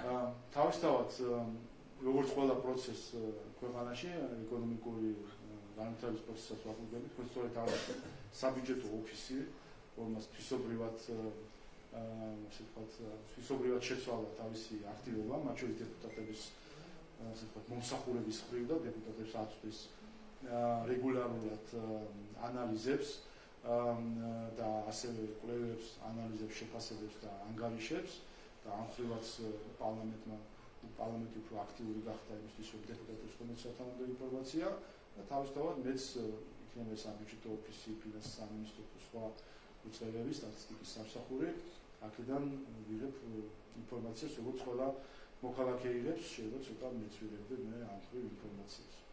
და რაც მთავარი შეფასება ალბათ კიდე სხვა არის. ეს უნდა ვთქვა. მთავარი არის ჩვენი თვალები, ჩვენი ყურები. ხო ხედავთ რა ხდება ქვეყანაში. ჩვენ ხო თვალს ყველაფერს ყველა რო დავმალოთ, რაც არ უნდა დავმალოს ამა თუ იმ მედიამ, არასამთავრობო ორგანიზაციამ სინამდვილეში ხალხი ხო ამ NGO-ების ანგარიშებს გააკითხულოს. სინამდვილეში ხალხი საკუთარი თვალით ხედავს რა ხდება ქვეყანაში. ხედავს ინფრასტრუქტურის განვითარებას, ხედავს ქალაქში თუნდაც როგორი ასე ვთქვათ აქტივობა არის სხვადასხვა მიმართულებით. ამიტომ არის მათ შორის რომ როდესაც ადგილზე ცხოვრობს ადამიანი ამ ქვეყანაში მოქალაქეა და თან ამ ქვეყანაში ცხოვრობს, ის უფრო სწორად აღიქვას რეალობას, ვიდრე ქვეყანას მოწყვეტილი მოქალაქეები, რომლებიც ძირითადად უფრო მედიაზე, სოციმედიაზე არიან დამოკიდებული, ამხრივ იღებენ ინფორმაციას. ამიტომ ყველას მოუწოდებ თუ კი აინტერესებთ რეალური სურათი, ჩამოვიდნენ საქართველოში და საკუთარი თვალით ნახავენ რა არის რეალობა. და ერთი კითხვის რეპლიკის სახით მინდოდა მე თქვა, ახლა თქვენ თქვით, რომ თქვათ სხვა ქვეყნებშიც არის ისეთი პრაქტიკა, რომ თქვათ შეიძლება ავტომატურად ვინმე არ უერთდებოდეს იგივე საფინანსო სანქციებს და ასე შემდეგ, ხო? აი, როდესაც რუსეთ-უკრაინის ომი დაიწყო და რუსეთი შეიჭრა უკრაინაში, მაშინ სებმა თავად თქვა, რომ ის უერთდება საერთაშორისო სანქციებს, მათ შორის იყო დიდი ბრიტანეთი, ევროკავშირი და ამერიკა. ამ კონტექსტში თქვენ ალბათ მოგეხსენებათ კარგად, რომ ჩვენი საფინანსო სისტემა არის საერთაშორისო შეიძლება ვთქვათ საზოგადოების ნაწილი, ანუ საერთაშორისო სისტემის ნაწილი და ახლა დადასტურებული ინფორმაცია ბუნებრივი ამაზე არ გვაქვს, მაგრამ თუ კი აღმოჩნდება, რომ მაგალითად რომელიმე სანქციებულ პირს მომსახურა შეიძლება ამის შემდეგ რაიმე პრობლემები შეექმნათ ჩვენ ბანკებს იგივე SWIFT-ის ნაწილში და ასე შემდეგ. აქ გეკითხებოდით ბატონო შალო, ანუ როდესაც სებმა თავის დროზე თუნდაც ძველი ხელმძღვანელის პირობებში თქვა, რომ მე ვუერთდები საერთაშორისო სანქციებს, იქნება ეს ევროკავშირი, დიდი ბრიტანეთი თუ ამერიკა, ანუ შემდეგ დაახლოებით 1 წლის შემდეგ მიიღეს ეს საგამონაკლისო წესი, რომელიც ამბობს, რომ ასე ვთქვათ, უნდა გადამოწმდეს შემდეგ ადგილ ანუ ქართულ სასამართლო სისტემაში. ანუ ამაზე არის საუბარი, ხომ არ ფიქრობთ, რომ თუ კი რაღაც ესეთი პრეცედენტი დაფიქსირდება, კიდევ ერთხელ ვამბობ, ამის დატოვება ჩვენ არ გვაქვს, მაგრამ თუ კი აღმოჩნდება ისე, რომ მაინც ემსახურება რომელიმე ქართული ბანკი, ეს სააქცირებულ ადამიანს, თქვენ მოგეხსენებათ, რომ ლონდონის საფონდო ბირჟაზე არიან ჩვენი ორი ყველაზე ცნობილი ბანკი დალისტული, თითქმის ყველა ქართული ბანკის უკანაც, ასე ვთქვათ, საერთაშორისო ინვესტორებით განენ, მათ შორის საერთაშორისო საფინანსო ორგანიზაციები. ამაზე არის კითხვა. კი ბატონო, სანქციები როგორც იცით არის სხვადასხვა სახის, არის თქვათ შეიძლება სანქციები იყოს ვიზებთან დაკავშირებით, ვაჭრობასთან, სხვადასხვა საქონელთან დაკავშირებით და ფინანსური ხასიათის სანქციები. თავისთავად მართლაც ჯამდებით რაც შეეხება ფინანსური ან საფინანსო სისტემასთან დაკავშირებულ სანქციებს, ვინაიდან ეს რთული კომპლექსური სისტემა, SWIFT-იც ახსენეთ თქვენ, აქ რა თქმა უნდა, ყველა ცდილობს რომ იყოს რაღაც თანამონაწილე ერთი სისტემისა, ვინაიდან საკუთარი პოზიციების ჰქონდეს მყარი. სხვათა შორის ჩვენ უკრაინის ომის დაწყებიდან 2 დღეში თუ 3 დღეში VTB ბანკთან დაკავშირებით იცით რომ საქართველოს ისიერად მოახდინა ამ საკითხზე რეაგირება.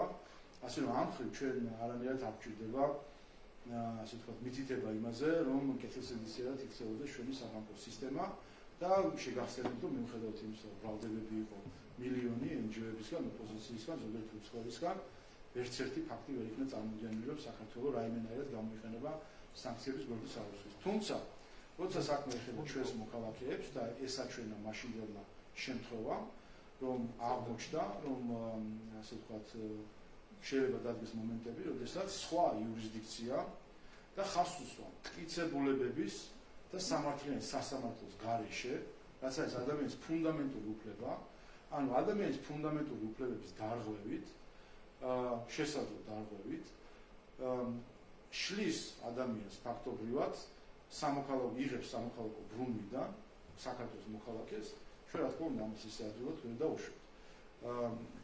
მაშინ რაღაც სახელმწიფო და რაღაცნაირად შეიძლება არსებობს ამასთან დაკავშირებით და თითოეულ ქვეყნის ინტერესი ზუსტად ამაში უნდა იყოს. ამიტომაც ამას ეხება ზუსტად იგზავნება და მნიშვნელოვანი არის რომ თუ კი რომელიმე სახელმწიფო სურს რომ საქართველოს მოქალაქეები ასე ვთქვათ წაშალოს საბანკო საფინანსო სისტემიდან კეთილი ინდებს ყველა წარმოადგენს მტკიცებულებები ხარ ეს რაღაც ელემენტარულია ხო არ შეიძლება ადამიანს ეს უბრალოდ გადაუსვა ხაზი სამართლის სასამართლოს სხვა ფუნდამენტური უფლება რომელსაც გვასწავლიან მათ შორის ამერიკის შეერთებული შტატების მიერ დაფინანსებული ორგანიზაციები საქართველოში და ჩვენ ცოტა იქიცაც რომ ვიკითხოთ რომ კი ბატონო ჩვენთან თუ უნდა იყოს სამართლის სასამართლო თქვენთან არ უნდა იყოს სამართლის სასამართლო როდესაც ჩვენ მოქალაქეს ეხება ეს ყველაფერი ამიტომ არის ეს მაგრამ ჩვენ ხედავთ რომ ეს რისკები ამ ხრივას დაზღვეული არის თუმცა ხედავთ რომ მას შემდეგ არ ქონია ალკოჰოლის ექსცესები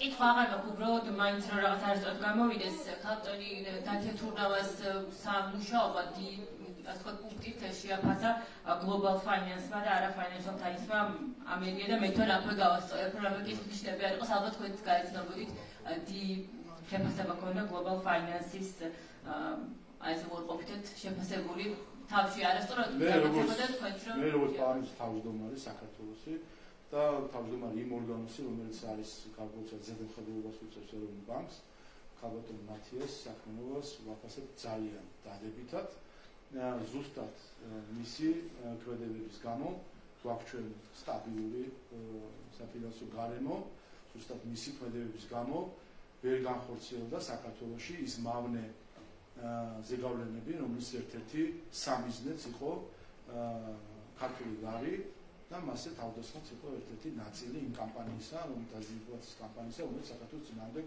მიდიოდა ამიტომ დიდი მადლობა პირიქით ქალბატონ მათიას და 8 ნოემბერს ბანკების დღესთან დაკავშირებით ამას მას და დავსის საზოგადოებასაც პირადად მოახსენე. პატარა დაზუსტება მაქვს ბატონ შალვა თქვენ ბრძანეთ ჩანაწერთან.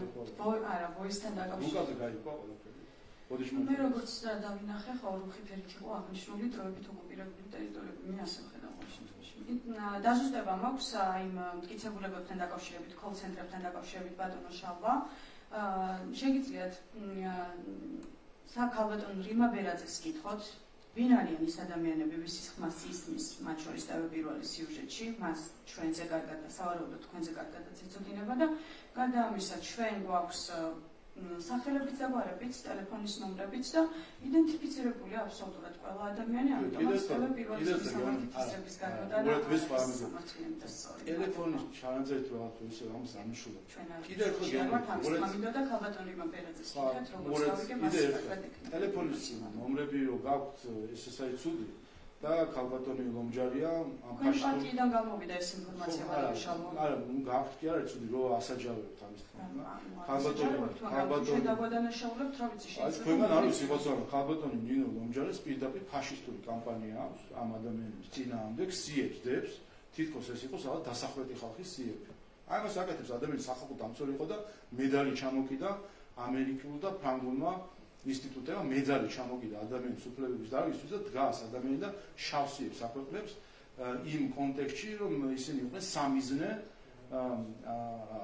სხვადასხვა ჯგუფების ვერბალური თუ სხვა სახის თავდასხმისა და ამას რა თქმა უნდა მე ფიქრობ რომ ეს პერსონალური დაცვის ინსპექტორის კომპეტენციაში შედის სავარაუდოდ და თუ კი შედის იმედი მაქვს რომ ამაზე ექნება შესაბამისი რეაგირება. კიდევ ერთხელ ხომ დღეს აგერ 2 საათი გავიდა თითქმის, მაგრამ კარგ შედეგს მივახცეთ ფიქრობ ჩვენ და პირველმა რომ ყველა დავეცადეთ თურმე ეს პარტიული საქმიანობა რაც შეეხება შენი ამორჩევის ცნობას და შენი ამორჩევის მოყვანას არჩევნებს თურმე ეს ყოფილა საერთაშორისო საუკეთესო პრაქტიკა პარტიული მუშაობის. თურმე ამერიკულ ორგანიზაციებს NDI-ს და IRA-ს აქვს ეს ყველაფერი თავის დროზე გადაღეჭილი და ნასწავლი ყველა ქართული პარტიისთვის. თურმე არაფერი ამაში საიდუმლოება არ არის, რაც ვითომ აღმოაჩინეთ. ერთადერთი საიდუმლოება რაც არის, ეს არის პერსონალური მონაცემები ამ ადამიანებისა და ყველას მოუწოდეთ მედიას მათ შორის ტირაჟირება არ მოახდინონ პერსონალური მონაცემების. იმიტომ ნებისმიერი ექსცესი შემდეგ იქნება მათი პასუხისმგებლობა მათ შორის. პერსონალურ მონაცემებს ნუ გაასაჯერებენ, რაც შეეხება ამორჩევის მობილიზებას, ამას ჩვენ ვაკეთებთ და გავაკეთებთ კიდევაც, ვინაიდან ეს არის ამერიკული პრაქტიკა და ჩვენ უნდა რომ ამერიკულ სტილში იყოს ჩვენი პარტიული საქმიანობა წარმატებული.